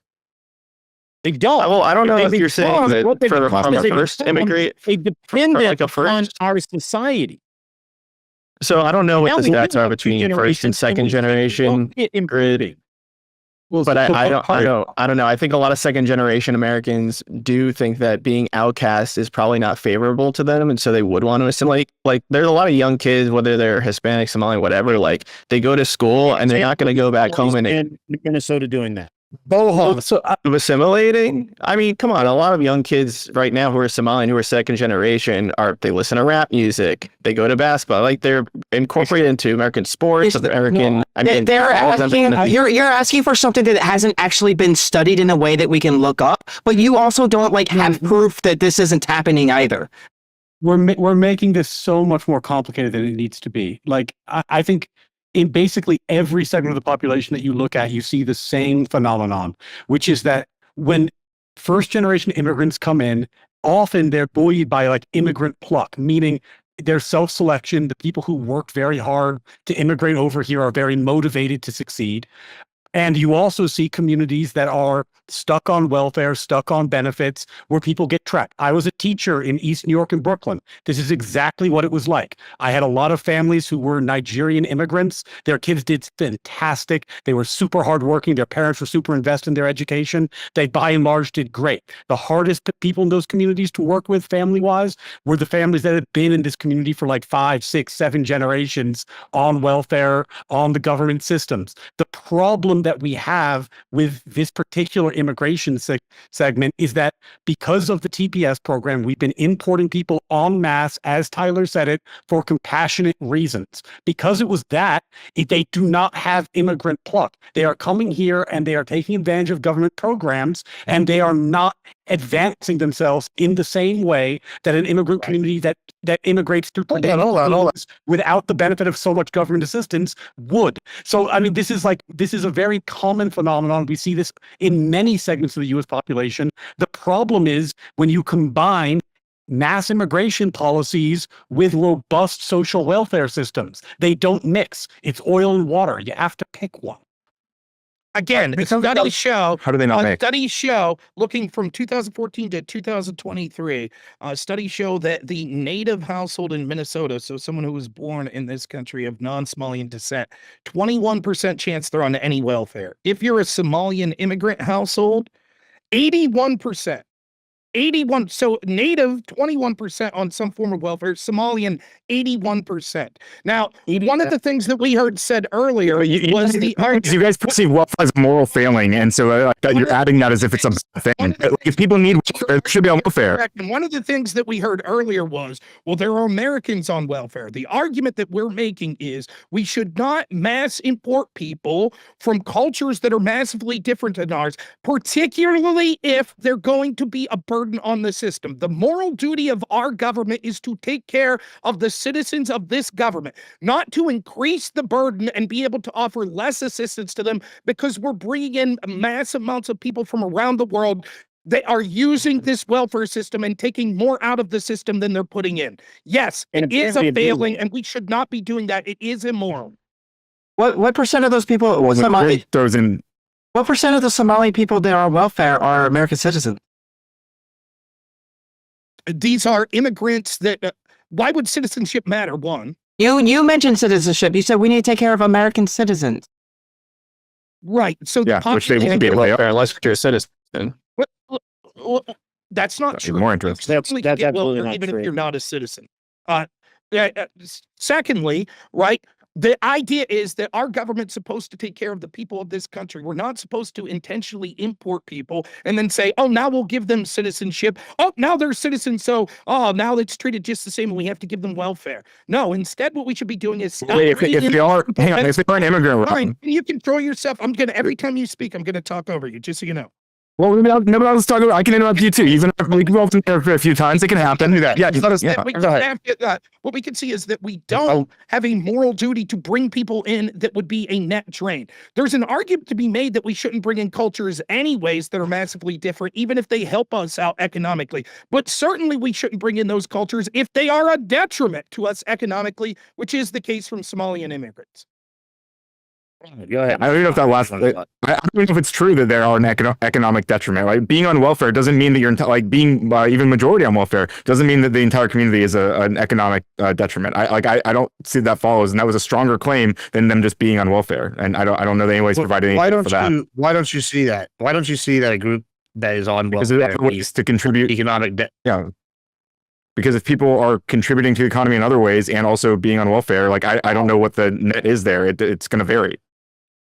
The rest of them were defrauding the American government for $1 billion. You say, to be clear, the rest of them, you're talking about 70-something people. Like, you're not talking about the millions or however many fucking Somalians. Led by a white woman. Led by a white woman. Yeah. Let me, please, let me get in there. Before you go ahead. Please, Tyler, please. Go ahead, Tyler. Oh, come on. Fuck me. Go ahead, Coder. Go ahead, Coder. Coder, go ahead. Everyone's on time. I just want to be very clear that although Ryan and Rob have been very careful to avoid towing this line, Grid has absolutely full-throated the idea that we should be doing collective punishment here, right? Tyler, go ahead. So we Yeah, actually, as I was talking about earlier, over 35 years, we haven't even brought in 100,000 Somalis by low end estimates and under 130,000 by high end estimates. Over 30 years, 35 years, we're bringing these people in and we're slowly assimilating them generation by generation. We need to do this because of birth rate loss. Unless you want your portfolios to tank, unless you want most of our social services for old people to tank, our government to not be able to afford things. Now that does merit another conversation about our current spending levels and regulation and things like that. But unless we change those things that people don't want to change through voting, we need to continuously grow. We need to bring people in. This merit-based immigration thing works to a certain degree, absolutely, but other countries caught on to it. Everyone else wants merit-based immigration too. And if you think our government is going to be able to bribe people better than the communist state of China to go work there, then you're fucking crazy. They are able to throw the fucking sink at them. So we have to find other ways to do it. And some of the other ways we do it is bring in these people that are undesirables on the world stage and grow them from the ground up. The most loyal employee you're ever going to have as a business owner is going to come in untrained, not know what the fuck he's doing. And you're going to train his ass from the ground up, and he's going to stay there his entire life. He's going to suck your dick for $12 an hour. That's what Not if he has a 68 IQ. He might suck your dick if you're his cousin. But yeah, if they have a 68 IQ, they're not going to be able to contribute in the way that you're saying. You know, And If you're a small immigrant, this is what they think of you, by the way, just to be clear. Honestly, Tyler, the problem with it is that when we combine immigration policy with robust social programs the way that we have, we disincentivize the American dream, which is the key part of assimilation within these communities. So even what you get is not, there are exceptions, of course, I'm generalizing, but by and large, you're going to find communities that are less likely to get off of welfare, less likely to succeed, because in part they're insular and because they don't have to. That's the problem with it is it disincentivizes people to go out and do the things that make the American dream possible. There are other immigration patterns that are better. It's just a better way of doing things. This is not a good way of doing things. I want to like kind of chime in here. I think that part of it that y'all keep kind of glossing over, like, is the culture aspect, right? Like, I know, at least for me in Texas, I know a lot of illegal immigrants. I know some that have become legal ones, right? Lo and behold, living by the border, that happens, right? And one of the guys I'll know, his name is Juan. He's now legal. He's a legal alien here. He started off illegally. The guy worked 3 jobs. Yeah, I didn't know this would be like a race realism conversation when I came into this. I haven't looked into any of this. But I mean, it's also possible that Somali come in here, especially the first generations, have lower IQ. They're not from a place that is going to value the sort of He worked 3 jobs. That's kind of like that immigrant block. Even if he education and intelligence levels. I don't know how to word it, but they're just not going to. Their societies may not be able to foster higher IQ people the same way that American society can. Yeah, I think that it's pretty evident when we look at Europe and we look at America. Latin American immigration has been beneficial to the U.S.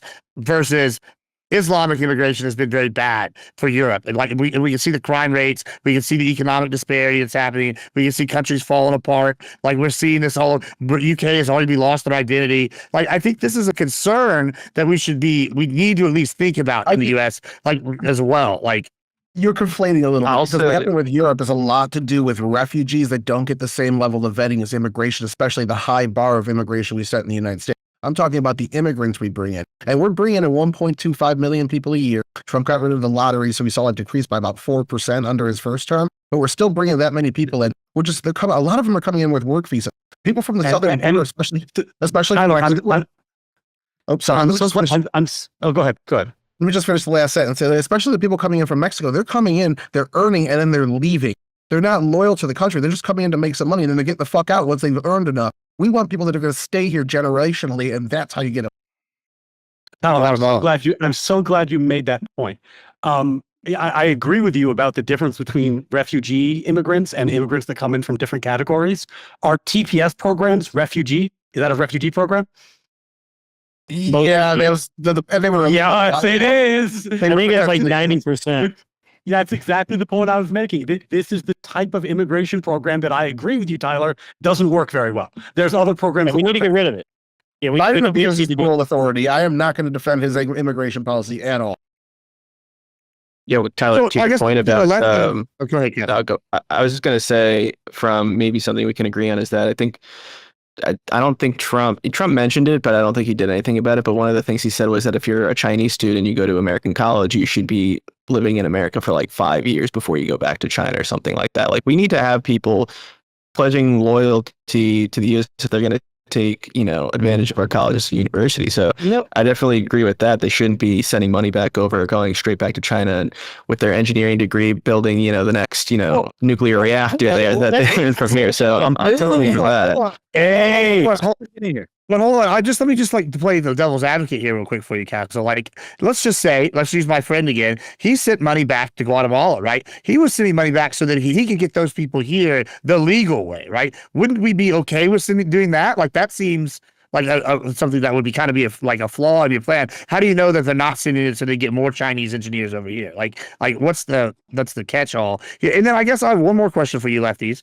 Like, on the right, it seems pretty clear that they have an issue with certain cultures coming and changing. Are there any cultures that y'all would be like, okay, we don't want that culture coming and taking over America? Or is this something we just want all the cultures? Can I respond to Castle really quick, because he said something really? Go ahead, great. Then we're going to them. Yeah. Then we can get to your question. So here's the thing, man. It's interesting that when we deal with smart people like the Chinese, when they come over, they have to have a sponsor that can afford to pay for their. Read The Measure of Man by Stephen Jay Gould. When I hear people talk about IQ, I assume they mean intelligence. It's not English. Interesting. I might actually look into the whole IQ for refugees in general, not just some Pollyann things, and find out if and where their flaws of this talking point are. We don't require that of these stupid fuckers. Hold on, we bring I on in Moss, and we bankroll them. So I would actually prefer, and I do agree, but I would never be able to get along with a IQ doesn't matter argument with these people. So like, I'm not even going to try it, especially since I'm not well read into the topic anyway. And let me give examples of that of people that I've worked with in the past. But what I don't. My problem here is that's great for smart people like the Chinese and the Indians. Grid, hold on. Japanese. Right here first, folks. Chinese people smart. But hold on, Grit. Somalians dumb. Hold on. Why is it? Someone has to look at the data. Yeah, well, I mean, like, it's just a reason. Hold on. It's just hold on. Hold on. We're gonna come back to the lefties in a second. I want to press, I guess, the righties here real quick. All right. I used the Guatemalan guy as an example, right? The average IQ in Guatemala is between 47 and 79. That's low as fuck, right? Sure. But most of them are Catholic. Most of them assimilate when they get here, and then after 2-3 generations, they do exactly like Tyler said. It goes up, right? That's basically the data I'm seeing on this quick Google AI search, right? So I mean, now whether or not that's good data, who knows? But I just for funsies, I looked it up. I don't think that most Americans would have a problem with what you said. Guatemalans. Do you have a problem with a Catholic Guatemalan that comes what you said is, hold on. What you said is fair enough. Rob does. Okay. Yeah, Rob does for sure. But what you said, the reason that worked for your friend is because he came here illegally and he worked his ass off at jobs that illegally so that he could pay here. The government wasn't involved. If the government had been involved, they would have said, hey, you have to have all of these other things to be here. Yeah, but other legal immigrants, they work. Hold on. All other legal immigrants come here and work 3 minimum wage jobs too. That's also not Go ahead. I'm sorry. Go ahead. I guess my thing is like, you talking about illegal immigration. You have illegals; they're harder working. That's what you guys want. Well, you want harder workers in this country. If you just I didn't say I wanted that. I get all the illegals. Acknowledging what he said, his example. I understand the difference between his example and what you were talking about. What he's talking about. Yes, that does happen. I had a couple of employees who were very much the same who came in. And by the way, I had just when I was in California and I had the shop there. I had more people who came to my shop wanting a handout and expecting to then blackmail me because they didn't have papers. They were just going to get me to hire them in, and then they would blackmail me because I'd employed an illegal, and they were going to basically ask me for more and more money. We got rid of those guys, but we had just as many bad examples of Latinos from south of the border than I had good examples of Latinos south of the border. So while I will acknowledge that, yes, that does happen. What Gibbs said, absolutely, it happens. But it's it's great bodies is what I'm on. But I have to be bodies to work in these jobs. Get welfare, and he didn't, and the government wasn't paying for it. In my example, where people came over legally, they had to pay their own way. What the problem with these Somalis and some of the others are, we are paying for them. Taxpayers are paying for them, and they're not the best and brightest, and they don't come here and get jobs, and they don't work in the fields, and they don't do any of that shit. 81% of them sit at home and collect welfare checks, and that is that, bro. No, hold on. That. Let's speak to it. And you don't have to set a ball. Can I answer? You don't have to be welfare, right? Can I answer Gibbs's question? Hold on, I couldn't understand anything he said. I want to hold on. I see Rob. I want to hear what Rob real quick, and then I want you all to answer my question here. Rob, go ahead. So there's a billion things to talk about here. One, you can see the coder defaults to racism. To even look at data is just the data must be racist. Are the international human rights groups that measure international data racist when they talk about some countries having people that have lower race IQs than others? Are you accusing them of racism? Interesting. What? No. Okay, you're not accused. So therefore, it's not racist. Wait. No, let me explain what I was calling racist. I think I might be having connection issues, but what I was saying is racist is when he paints Somalis as dumb, like just all dumb. Like that's what Grid was saying. That was racist. No, I don't care if it, the IQs might be lower. You guys have a lot more value on IQ than I do. I think there's a lot of other factors than just genes, which I didn't know I was on a panel with a bunch of race realists, but I mean, it is what it is. Hey, you're acting like a real Somali right now. Yeah, and what it is one of the signs of low IQ is people, when you say, here's something that's true on average about a collective group, and they say, but I know someone that doesn't fit that group. For example, if you say men are usually taller than women, and someone says, but I know a woman that's 6'3". That's what Ryan's doing here. No one is saying that every Somalian is. We're saying that on base, people that come from Somalia have this average IQ, which is one of the lowest IQs in the world. That's true. That's what reputable internet. No, Greg called them dumb. You both called them cousin fuckers. I call them cousin fuckers. Also see, again, Tyler, what was that data? More than half of Somalians are in sexual relationships or marriages. Is that true of the immigrants? Is that true of the immigrants? I'm pretty sure in Minnesota, is it legal to marry your cousin in Minnesota? Well, apparently, why does it matter? Nobody enforces the laws on legal, so it'd be irrelevant. The point that we're trying to make is we're bringing those people over, right? And those sorts of things lead to not just their cultural preferences, but also lead to IQ deficiencies and health issues, etc., which then end up burdening our health system for their children. Second argument that I want to make to go against what Tyler was saying, I'll start with what Gibbs said real quick. Yes, we have a problem with illegal immigrants. I don't care if they're Catholics from Guatemalan or if they're Protestants from the United Kingdom. Any illegal immigrant, someone like me has a problem with. Yes. So to answer your question, Gibbs, yes. Thirdly, am I more accepting for immigrants that match our culture more? Yes, of course. I think that's one thing. But I also want those immigrants to be a net benefit, not, well, if we invest in them for 3 generations, eventually they'll be a benefit to us. And lastly, I'll say, when bringing up this specific question about are they a net benefit, etc., let's look at the actual Somalians we've brought in. The Somalians in Minnesota, everyone agrees with this, is roughly 1% of the population in Minnesota. It's like 75,000 at largest estimates. We all agree with that?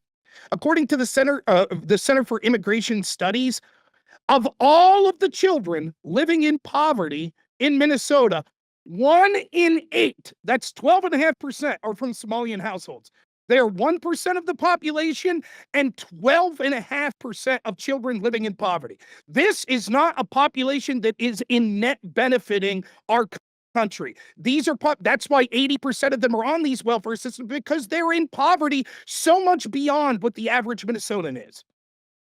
They're impoverished, and you're saying this like a character failure. You're saying this is it's bad for anybody to be. I agree, it's bad to be in poverty. It feels bad to be in poverty, but it doesn't mean that it's like blaming you're assigning as a moral. No, the point he's making is that we've created, and by we I mean the country, through the TPS program has created a population that is set up to fail. They're imported in large numbers. Tyler, we can call it mass or not. It doesn't really matter to me. We importing large numbers, given robust social safety net, and It's not. it is not working very well. The data suggests it's just not. So that's what I want to ask. So we should have a. That's where we should go. Can I please address the first program, thing? and then Engage with it. Dude, if you talk over me, no one can hear anything. So just wait. Oh, we'll engage with what we should point, and if you And go the- like 5 dude, different points, so fucking up.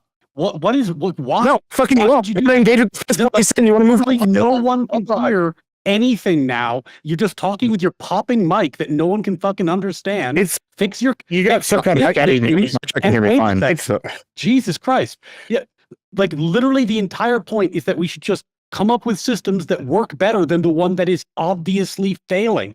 And one of the failures that when you have a system that doesn't work like this is lack of assimilation, because assimilation is something that can ameliorate problems like poverty, like lack of employment, like even IQ over time, as Tyler pointed out in the generational stats. So this program is bad. Trump has ending the program. That seems like a good thing. I don't think that like no, I can push it. Okay, yeah. I- Real quick, but I got All right, something to say hold on. after. Well, I'm gonna let y'all both go here. So go back to. I want y'all also to answer my question when y'all answer as well. Go. okay, so I don't think that like measures of welfare and measures of IQ are like the only things that we can look at when it comes to these. But to answer Gibbs' question, yeah, are there cultures, whole cultures in which I would say no, you cannot come? Probably not. There are probably aspects of cultures that I would say I wouldn't want in America, and I would say that those aspects of the cultures I would just want to make illegal. So, like, stoning gay people, I probably would just want that to be illegal in America, so that when those cultures come over here, even though they're religious freedom. What happens? But I guess the question is, what happens when they become the majority in that station? I don't think that there's. Inside of I don't think the there's. I don't think there's a huge risk that's happening. 98% of Never do. Somalians are massively against homosexuality. Okay, but but we have like what was the number? 80,000 Somalians in here in this country of a 300 million. So would you say then? Minnesota? Well, hold on. Before we move on to that, Ryan, do you have? Hold on. Do you have any cultures that you wouldn't allow to come to the U.S. that you think are just incompatible?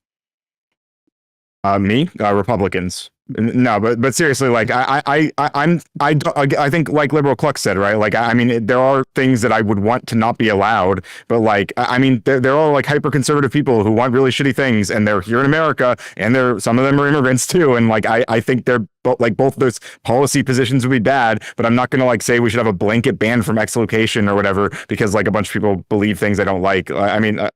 Yeah, I can imagine people who I wouldn't want here, but like I don't know that I would do immigration policy based on like just my own like I don't like your values kind of thing. Like I'm not sure that's appropriate. I think another point to this is like the Somalians are living in like one of the most pro-gay states in the U.S. Like they can leave if they want to. They don't have to stay here. So like the whole point about immigration is assimilating.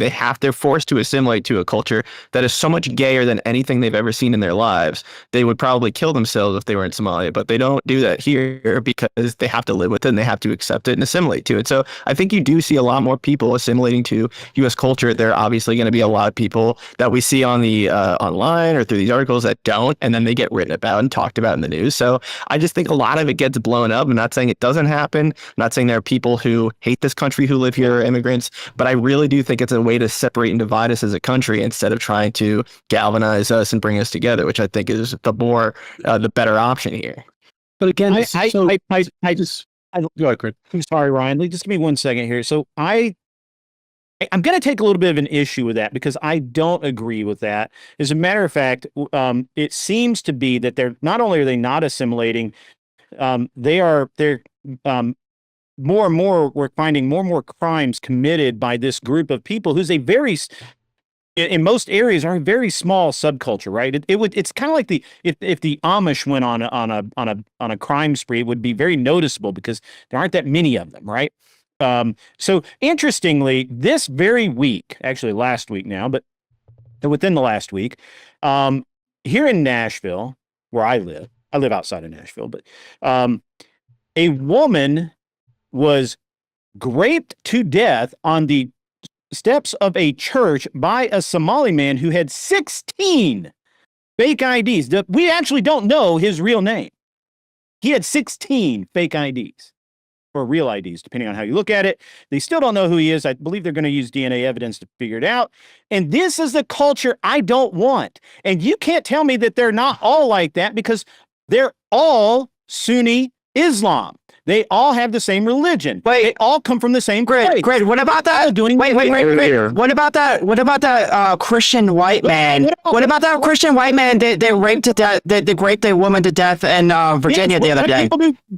White people do bad. You can't tell me that all Christians. You can't tell me that all white people are like this. You can't tell me that all Christians are like this, because they're all Christians. And I didn't say that the majority of Somalis you just say that about Somalians. If I could jump in here, I would not say that. Yeah, all go ahead, Rob. Somali potential rapist. I won't say that. However, what I will say is two things. Twice now we've heard in this debate, when we talk about problems in these communities, say, but there are communities in the United States. There's people that are in Appalachia that use welfare. That's true. And we're more willing to accept people that are already native to this country and providing support for them. That doesn't mean that we should be obligated to bring people in that we know are going to be a net drain on the social safety system. That is not what we should be doing. Secondly, although it's true that not all people in this group would be tantamount to being bad, if we only look at our European friends, we can see what happens. Of course, you're right. If we have immigration at low enough numbers, then yes, people are forced to assimilate. However, what we saw with the Biden administration, allowing tens of millions of immigrants to come in, including illegals, the vast bulk of them illegals, what happens is, as you increase the amount of people from these cultures by the millions, it causes these communities to have lack of assimilation, and they sort of ghettoize and balkanize. And what we could see in the UK is people were making the same arguments over there for years that we hear the lefties making here, which is, oh, there's no evidence that these cultures are inferior, and there are bad people that are white that do things. Now we see grooming gangs by the scores that are occurring with estimated hundreds of thousands of specifically targeted native British girls by people primarily of Pakistani Muslim origin. The truth is, because people were in that situation afraid of being called racist, because people like Radical Coder here would say, how dare you lump them all together? How dare you say they're all bad? What the price was to feel good about that was hundreds of thousands of British girls being raped. Now we see European countries that were formerly some of the safest countries in the world, like Sweden, have some of the highest rape statistics because they have imported from people these cultures that aren't correct with us culturally and don't assimilate in this ways and have different views on what they think and how they can treat women. Rob, can I ask you something? You said that the vast majority of the migrants that came in under Biden were illegals. What did you mean by that?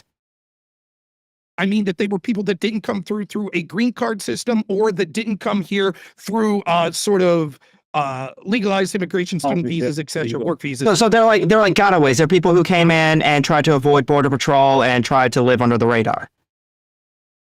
I believe that's a large portion of them. Correct. Okay, you're wrong about that. That's just not true. But anyways, it's I could show the data. I've got some questions, because you guys are bringing. You guys brought up like welfare. Wait. You made a claim. Rob, pull up his data. You told him that he was wrong. He can do it while he's talking. Like Rob made like 16 points. Let Liberal Cluck talk for a minute. Yeah, I get at least 3, right? But I do have a question for like the conservatives on the panel who's like, oh, all these Somalians are on welfare. All these Somalians are on welfare. We should probably not let the Somalians. Yeah, we should probably not let the Somalians in because they're on welfare. Would you be more in favor of maybe we let the Somalians in, but we tell them you have X amount of time to be able to be self-sufficient, or else we're going to deport you? No. You don't actually value that thing. So the welfare doesn't actually matter to you. Well, on the welfare, they're not going to get off. So no, I don't want them here. There is the data. Net immigration from 2001 to 2024. You see the red there under Biden. Those are entries without legal permanent status, i.e. that they entered illegally or overstayed their temporary visa. You see all of the 3 presidents before him, how even though we saw that immigration itself was lower, they were of those blue groups, which were lawful permanent residents or those that were admitted temporarily for specific work purposes, like temporary work visas, student visas, etc. So yes, it is fundamentally true that the vast majority of the people that were coming in under Biden were not in those categories and either overstayed or entered illegally. That is correct. All right. I was shit. The most people who entered under. Go ahead. Yes, yeah. Go ahead. Let me Josh. jump in. So the problem is again with just getting the best and the brightest as merit is the best and the brightest come in from H-1B visas. What we see with a lot of these people is they either go back home to have their families, or they send money back to a family they already have in another country, just come here for work. Compassion-based immigration also includes what Trump called chain migration. Is when you come to the United States to work and then become a citizen, you can bring your family over, and that makes you stay long term. And it might not be economically beneficial to bring somebody's stay-at-home wife over here, but in 50 years that investment pays off. And this is only like 5 to 10% of our overall immigration yearly. 90% of it's still merit-based. We're just trying to grow some homegrown. Again, just Rob, if you don't mind, just 1 second. Sure. Like the issue here, again, just to be really clear, is the fact that this was a refugee type migration program. That's where these problems are coming from primarily, because it messes with the incentives. When you have individualized migration, you have people coming and they're trying to come into the country, you can ask them questions, you can vet them properly, you can create a community that's going to not have some of these problems. And there are things in Somalian culture that do need to be vetted. I think there's like a 92% female circumcision rate. You need to ask people, like, are you going to keep doing female circumcision when you come over here? We're not okay with that. We're not okay with marrying your first cousin. We're not, or if you naturalize, are you going to vote for Sharia law?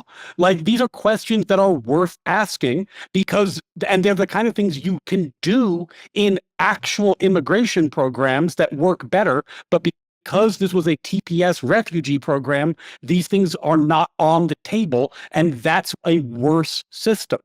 There are so many ways that these things could normalize and get better over time with a better system, but this system is indefensible. So would you be okay with? I agree with Ryan Mullally, the good Ryan. I agree with the good Ryan. Would you be okay with a more robust refugee system? We let in more refugees, but we are could you let me fucking finish?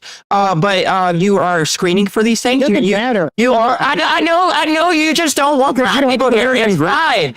I'm asking Ryan because he brought up some things that I actually agree with. It's like if you want to screen these people for things that are like illegal in this country, female circumcision, I believe, is illegal in this country. Marrying your cousin is illegal in most states in this country. If you want to screen these people for things that you know are a part of their culture, in order for them to come in, I'd be okay with that. Would you be okay with a more robust refugee system, allowing more people in if we're screening them for these things?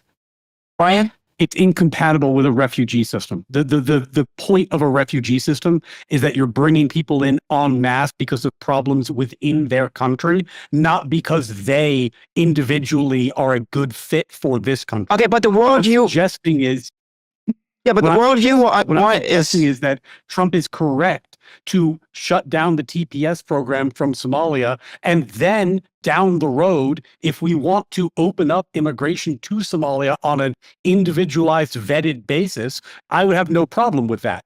But that's a very different proposition than what's happening now. And experience teaches. I think earlier you brought up like an asylum app. The asylum app was massively abused. The refugee programs are massively abused. So what we should do is individualized immigration, which is the better system. Now, if All right, I on that note, quick, go ahead.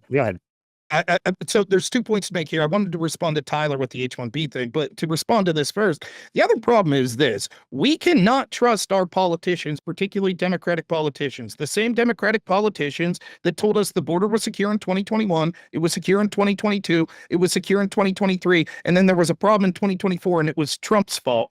Right now, when we see that the totals come out and how many illegals were able to come in here, around 10 million total migrants that came in under the Biden administration in such a short period of time, the vast bulk of those illegal. The problem is when we have systems like this that say, well, what if we had a refugee system, but it wouldn't be abused? What if we did it? That's not what I said, but okay. It wouldn't be abused.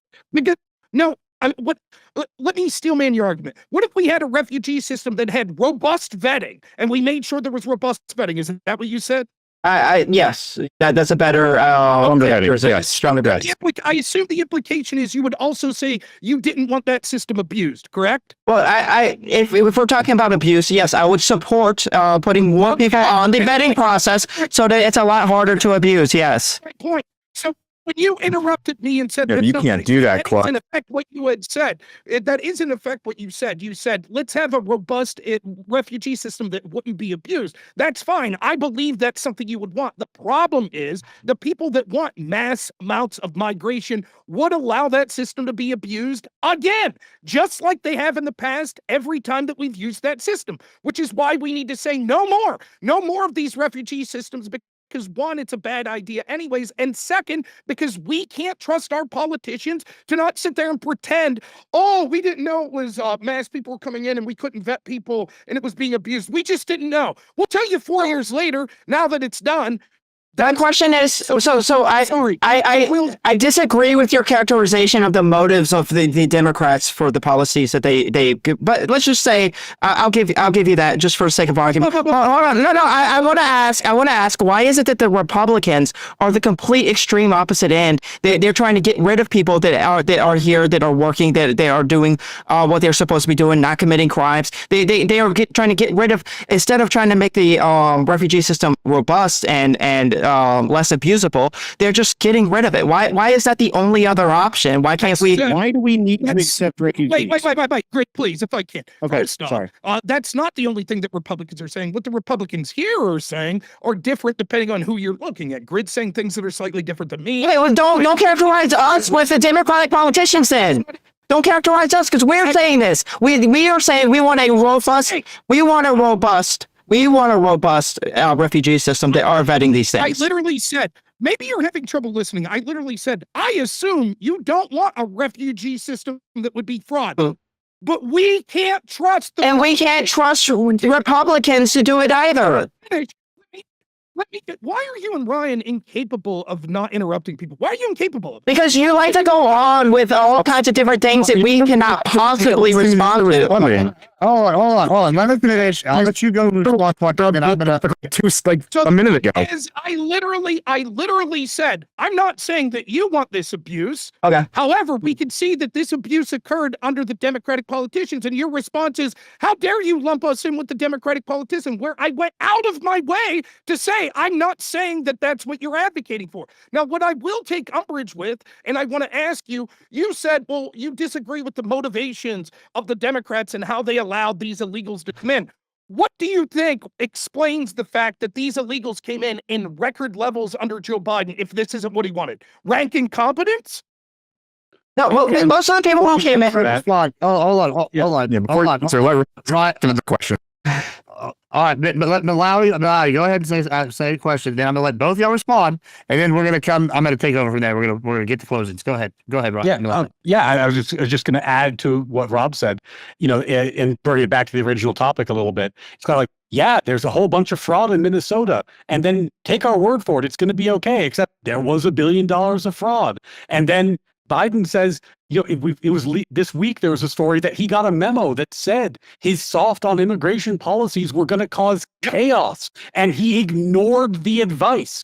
So there, you brought up earlier, liberal Cluck, that there was an app that was used for asylum. The app was massively abused, despite the fact that Biden was warned that these policies would cause chaos at the border and mass influxes of immigration. So when Rob says it's tough to trust the Democrats on this issue, what he's referring to is that the most charitable explanation for Biden's behavior I can come up with is he just wanted to do the opposite of what Trump did. It's hard for me to understand why he would refuse to follow the advice of his own administration to not let this happen in immigration, but he did it anyway for some reason, and that's the state of play. So that's why it's hard to trust. It's not like Rob's making this shit up. Okay, so there was a question. Go ahead, Cluck, and wait, Rob, what was your question? Go ahead. What was your question, Rob? My question was, if it wasn't that this is the result that Biden wanted, what's your explanation? Incompetence? But my explanation was that we just came off of a historic pandemic where the border was completely shut down. People were not only not allowed across the border, so they were backlogged in Mexico. There were people that were choosing not to come to America because they didn't want to do it during the pandemic. When Biden comes in, no, I am not high. I think no, I'm not going to say. I am not going to say that was like all of the influx, but I think that a lot of the influx, a significant amount of the influx, had a lot to do with that. Biden kept whatever. Hold on. Biden kept whatever that executive order that Trump put onto the border when he came in. I forgot what it was. It was a COVID era. It expired because the emergency ended. Day one. No, we didn't. No 42 emergency. Hold on. I'm gonna turn it over to Coda. Hold on. We're gonna turn it over. Cluck's talking about. Hold on. Cluck's talking about the emergency title. Yeah, that sounds right. Over to Coda, but Cluck, I gotta know.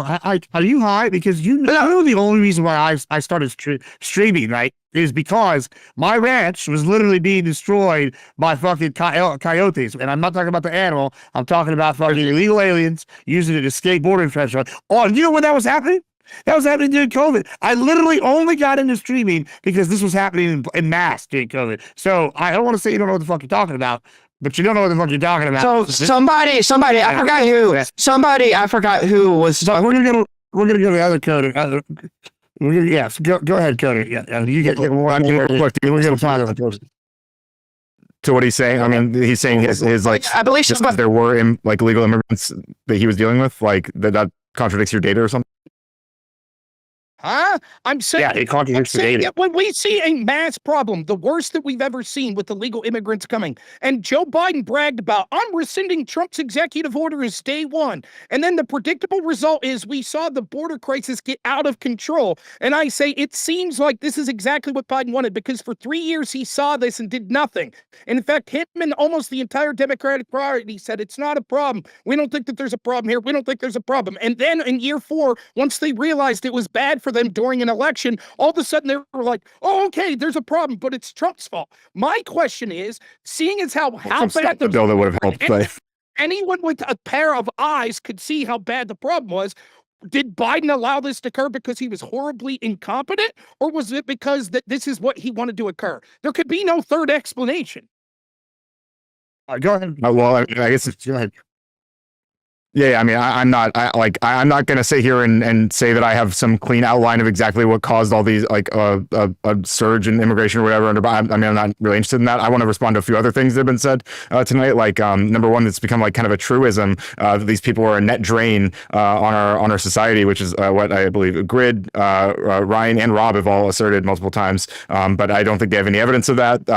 Grid has even argued that 81% of these people are actually not working, which is not what being on welfare means. Right, like most people who are on welfare are employed, often by companies like Amazon and Walmart. So obviously, it does not follow that because someone is on welfare, they're unemployed. That doesn't follow at all. Also, Ryan was asserting very strongly earlier that these people are being on welfare. They're not. That this is a failing thing. They're like the implication being that they are not at all. Like there's no rate of increase. Right. Like the idea that there's no improvement in these communities and people who might start on welfare. Like he's implying that there's no improvement to their financial situation. That could be true. I don't think that that's been demonstrated. I don't think Ryan has seen that data or whatever. I think he's just painting very broadly that it's been a failure, like he did with the Department of Education last time we spoke. I mean, it's just a few things to kind of poke in. That, that all these people will repeat over and over and over.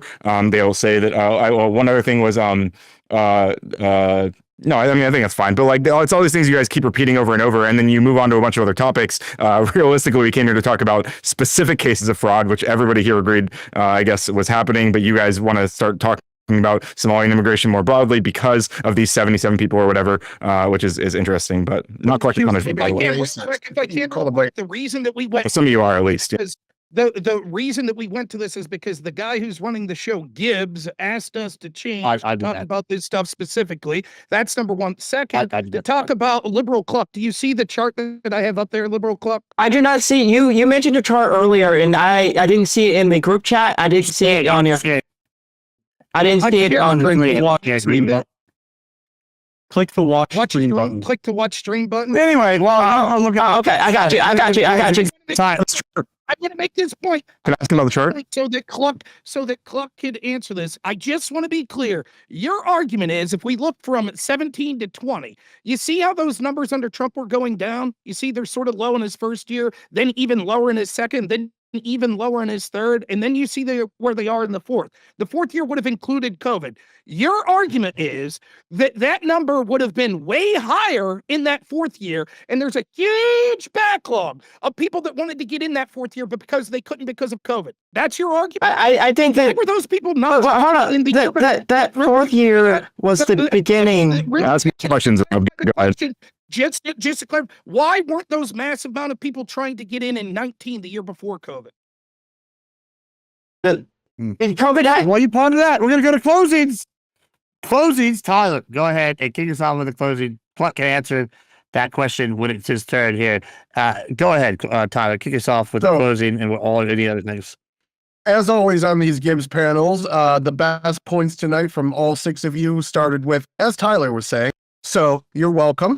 I want to just get to a couple things I didn't get to be able to get to. So if welfare like this existed in the 1800s, the Irish would have been on it, the Polish would have been on it, the Italians would have been on it, and maybe we wouldn't have seen something like the mafia. If you look at the reason why the mafia was formed, it was because of oppression to the Italian people from the powers that be in the United States. They formed their own agencies. It also came from Italy as well, but they had their own agency of policing. That's why they did this. And it's also why the Bloods and the Crips essentially were formed as well, as a neighborhood watch. And the Ku Klux Klan was formed as a neighborhood watch against Catholics.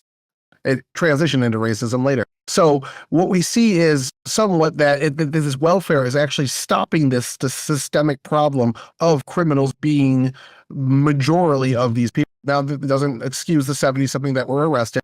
So also, a very important fact that didn't get brought up tonight that I was really trying to get to is that education is a majorly impaired by lack of nutrition. In the United States, if you're arguing we should not be giving these kids that come over from these bad conditions welfare money, you're just basically saying, let's keep their IQ low. We're bringing people that are impoverished, coming from bad societies over, we're feeding them, we're raising their education up, and we already see from the second generation, because we've only been bringing them in since the 90s, the second generation is exceeding the first generation, not substantially, but it's looking better. Give it one more and they'll even out with the rest of Americans. So I think it has been proven that the first generation of Somalis are as bad as, maybe not what Grant said, but probably more what Rob said. But Ryan, you really opened the door to this litigation when you called Trump racist in your opening, and we have to now litigate why this is happening. So at the end of the day, you guys are welcome for all the wonderful points that I gave you that you could bounce off of. And Rob, if you want, I can come on your show tomorrow and finish up a discussion on the actual topic we were trying to do. Sure, that's great. All right. Thank you so much. Castle. Yeah, so I think the big thing that we just came out of here that we can all agree on is Tim Walz is innocent. No, but I think the actual debate that happened afterwards, I'm kidding. The actual debate that I think was more prudent afterwards was about immigration, which I enjoyed. I didn't really have anything too much to say at the end, just because I wanted to address it in my last points, which I'll do here. But I think I can agree with some of the folks, and like what Ryan was mentioning too, is like what we see in the UK, maybe other countries in Europe, is that I think a solid immigration plan is having people come over here in a steady fashion. And I think when people pour over the border by the millions like they did under Biden, or whether you put them in certain communities by the hundreds of thousands, that does create a problem. And I think that you have to have that done in more orderly fashion for it to be more successful. And then you get these kind of areas, whether it's in New York City, Miami, Texas, LA, where there are enclaves of people who kind of stick together. They either speak Chinese, they speak Spanish. They don't really start to learn the values of the country. And I think that's definitely happening. That said, I'm still pro immigration, and that the points Tyler made, I agree with 100%, that there's still benefit and there's value of having people come over here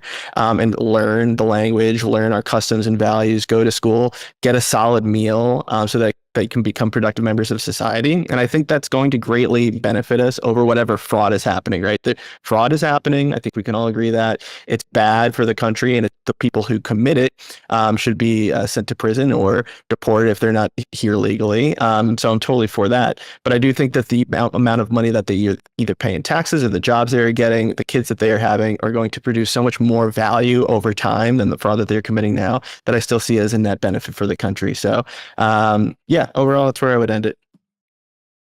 All right. Thank you so much, Mr. Coder.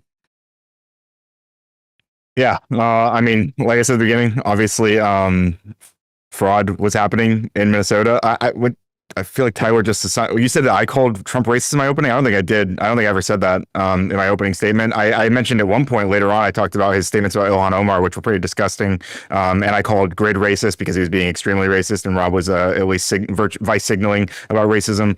So I did say those things, and I still hold to those things. I think that was happening many times during this debate. I mean, it's all on record. You know, this will all be recorded. It's all obviously on all of our streams. So that's the reality. But yeah, I mean, in terms of like, I think there are problems with immigration. I think there's problems that arise from assimilation. I think it's frustrating that, like, if we want to have these conversations with people like these guys, we can't have like real practical conversations, right? Like if we have a policy like the TPS regarding Somalian immigrants or refugees specifically, like Liberal Cluck starts proposing very reasonable restrictions that he might add in to tighten this, you know, you guys might call it a faucet or whatever, like to kind of like just turn it down just a little bit and like restrict people who might be explicitly problematic. You guys don't want to hear any of that. You guys don't want to talk about any of that. You just want to cut it all off completely. You have no interest in having nuanced conversations about any of these policies, just like you have no interest in talking about any policies that would actually make it harder for people to do fraud in these situations. That's why tonight we didn't talk about any reforms that would actually affect the fraud that was going on. All we talked about was blaming Somalians, talked about Somali immigration. We talked about alleging it's not collective punishment, and then going on to say this is why we need to cut off immigration from Somalia. This is why Somalians are in that drain. This is why they're dumb and stupid and cousin fuckers, and all this sort of stuff was the conversation you guys wanted to have, which is again, you guys don't actually care about practical solutions, and it shows. Everyone can see it, and it's embarrassing, and I'm ashamed for all of you. But I appreciate. All right. And so we'll go to Mr. Malawi next. Yeah, I wonder, in the conversations I've had with Evil Ryan, what would it take for something to be deemed a failure? You know, like we did the Department of Education, and no matter what data I suggested, it's funny debate. My debate opponent conceded that the Department of Education had been a disaster in every program that I mentioned, and still Ryan thought that wasn't enough. You know, here we're talking about the TPS program. We've pointed out massive problems in terms of the impact it's having on the population in Minnesota. We've had massive fraud that has shown light on this issue. I'm not sure what it would take for a program to be deemed a failure if nothing that happens on the ground can ever evidence failure. This program has not worked out well. It's okay to admit that. And as is often the case with Trump, there's a lot of bluster and people get caught up in the noise, but then there is a solution that makes sense. The TPS program is creating a perverse incentive. Let's shut down the TPS program. That's not that complicated. And unlike what I believe Liberal Cluck said earlier, it's exactly what happened with Venezuela when we were having trouble with Venezuelan immigration. The truth is, the TPS program is a refugee migration program which limits individualized vetting. It limits the capacity to do the things that make assimilation likely. So you end up with a situation where assimilation doesn't happen, with all the downsides that are entailed by that. There are better ways to do these. You don't have to call people racist or get all worked up about it. We can just admit that the program has failed. And then once we admit that, we can talk about other solutions. But it's like, sometimes when I talk to liberals about immigration, it's you can imagine they're outside their house and the hose spigot is busted and water is just pouring onto the street. It's just fucking pouring out. And they're like, and I'm like, your hose spigot's busted. And they're like, let me tell you about my water conservation policy. I'm like, I don't give a shit about your water conservation policy. Your hose spigot's busted and water's pouring out on the street. Your policy doesn't fucking matter. You have to fix the problem first, and then we can talk about sensible solutions. All right. Thank you so much. Let's go to Grid. Okay. Yeah. So where to even begin in this closing? Well, it's easy, to be honest. Yeah, we shouldn't be letting stupid people into the country. We should not be lowering our collective IQ. If the claim is going to be that we need these people for something, then let's make a good claim, and maybe that can happen. But so far, all I've heard is my feels, and it hurts my feelings that you won't even consider another option. Yes, I actually have a great option. Don't allow anyone in. Because if we don't do that, then we don't have to worry about embezzlement. We don't have to worry about $1 billion being squandered.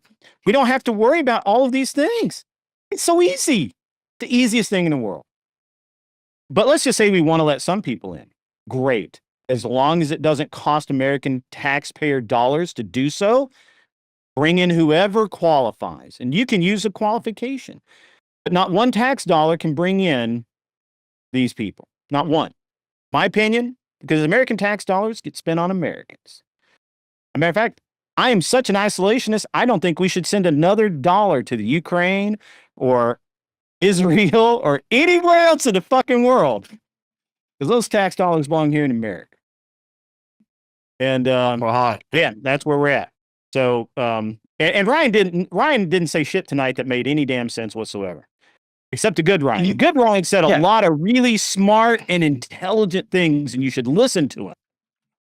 Thanks. You got back on that. Can I go next? Evil Ryan. Can I go next? Yeah, the evil Ryan, do not listen to evil Ryan. Evil Ryan is wrong. He's wrong. Because there's no level that where he will be happy. There just isn't. We literally have cousin fuckers coming in the country, and he's like, yeah, that's fine. It's cool. Bring them in. It's fine. All right. That's what's wrong. All right. Holy shit. Okay. That's it. So I think that what we saw in this panel today, that people like Grid, Wabnor, and Ryan, they said a lot of shit that they expected everyone on the panel to just take as truisms, right? They said that Tim Walz was in on it. Hold on, did I interrupt you when you were saying your stupid ass shit? No, I did not. Anyways, they just they expected us to take Tim Walz was in on it as a truism based off of a statement that the prosecutor said about something Tim Walz said in 2021, December of 2021, which didn't even actually say the thing that and then he's like, we shouldn't be lowering the IQ of the country by bringing these people in. Look at the IQ of Minnesota right now. It's 5th in the country. So I don't really know where that comes from. Shut the fuck. Anyways, and I'm supposed to be answering a question as a part of my. Do I think that all of the influx of immigration under Biden was due to COVID? No, I do not think all of it was due to COVID. Especially if you're talking about things like visa overstays, which was like historically a thing that has happened. There's been most of the illegal immigrants in America for like all of American history. But when we're talking about like the ones that were crossing the border, newly under the Biden administration, I do think that a lot of them were due to a good portion of them were due to COVID, making bank conditions worse in the country, making more asylum seekers. That's why the whole Kamala Harris being the border czar thing was a stupid thing to say, because she wasn't the border czar. She was in charge of trying to help make the conditions in these countries better. So we have less people wanting to come in America in the first place and wanting to stay in their country. Obviously, that's a huge ass task that's like nearly impossible to do, but if for one person to do. But yeah, so I do think that. I don't think that the conservatives actually brought much substance to this debate. And a lot of it does seem to be based around these broad stroke, painting these people with like broad strokes. They brought some numbers. 80% is like, it has low IQ, but also those metrics are largely irrelevant. And then when I bring up something like, hey, let's disallow them to be on welfare for so long, because they're bringing up the welfare numbers, and they're like, oh no, we don't want to do that either. So it just seems to me like they just don't want brown people. I don't know. That's just what it feels like to me because of the things that they say. All right. Well, last but not least, give us some substance to close us out here, Rob. Sure, I'll try. First, on the broader topic that we were here to talk about, it's ironic. I think everyone on our side of the aisle was clear the entire time. We don't think there's evidence that Tim Walz committed a crime, but there's certainly a lot of smoke there that would warrant an investigation. In fact, by December 17th, he is asked to supply evidence from his communications to the House Oversight Committee. We said that that investigation was something that should occur, right? The fact that we could see that we're constantly told, oh, they said this about Tim Walz. None of us said that. And it's almost like there are two different debates going on where we keep saying things and then we're told that we said something else totally ridiculous. So, yeah, there's all sorts of things we didn't talk about in specific case. Keith Ellison's connections to this, as I got to a little there, seems to be remarkably shady as well. The scale of the fraud is ridiculous. There are credible allegations from insiders that suggest that a lot of this money went to fund terror groups.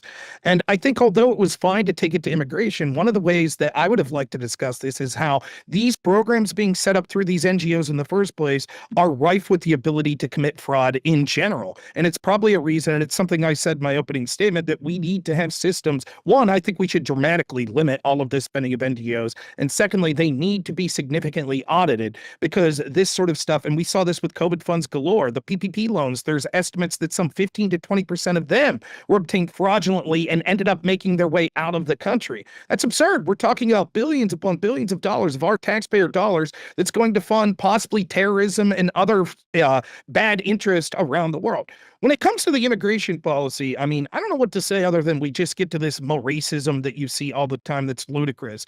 Ryan, the bad Ryan, accused us of not offering solutions that couldn't be further from the truth. We specifically talked about how we wanted these sort of refugee programs to end. The fact that they exist mean that they'll be exploited, and that what would be better, and Ryan, good Ryan, went specifically and said what he would recommend is getting rid of these immigration programs, and then if we need to bring immigrants in from Somalia, doing it in a non-refugee basis, which would allow us to bring the best and the brightest from Somalia. In other words, merit-based immigration. Now, there might be a disagreement between Grid, Ryan, and Tyler and I on how much of that merit-based immigration we would like to see come or what exactly those merits should be. But nonetheless, that's a far more defensible position than this compassion-based immigration. And you can see it all through this debate where our opponents, it's like, well, we have to leave these Somalian immigrants in, so let's find a way. What if we tweak this to, where is it that says that we're obligated to let immigrants from any country? Why shouldn't we be choosing the best and brightest? If all of the best immigrants end up coming from countries that aren't Somalia, who gives a shit? The goal of my country is to benefit the citizens of this country. We owe nothing to the people of Somalia or the people that want to immigrate. And that's doubly true when we're talking about this refugee program. And as we bring up statistics of things, what you can see is they're either hand-waved away as racist, they're misinterpreted, and they say that we're saying things that we're not actually saying, which is ludicrous. Or you can see like Liberal Crook, when you're presented with evidence about like, how do you explain Joe Biden allowing this? He comes up with these inane explanations like, well, the reason is a lot of these came because of COVID, because of backlog of COVID. But I showed you the numbers. Actually, the number of people during the Trump administration while COVID was there increased. The amount of immigrants were increasing even during Trump under COVID. So the idea that just precipitously in the 3 years prior to that under Trump, there was a decline in net immigration or a decline in the total amount of immigration that we saw, but it was about to boom during Trump, during COVID, and so therefore we should use that as some possible explanation for Biden is nonsensical. The truth of the matter is, all of this, when it comes to the abuse that we see through these programs, which sadly we didn't get to talk much about how all of these programs are able to be abused, or it becomes these immigration system, it is America last. We care little about the American people. You could even hear them being belittled. American people are on welfare. American people do this and that. Yes, it's true. There are people in our groups that are in poverty and other things. Saying poverty isn't a moral failing. It's saying that we should not be bringing in people that predictably are going to be in poverty. We should not be bringing in people that predictably are going to have 80% of their households be on some forms of welfare because they're in such poverty. These are not net gains to the country. And that's not to even talk about discussions of the cultural changes that will occur. So it's not a matter of racism. The accusations of racism literally mean nothing to me. At this point, it is the last bastion of people that don't have an argument. And as is usually the case with Radical Coder, that's a device that he will rely on because he knows that he's incapable of arguing the facts of the issue. That's it. I All don't. right. Thank you so much. Hey, Can we stick around? if people want to. coming up. Hold on. Let me just do a little housekeeping real quick.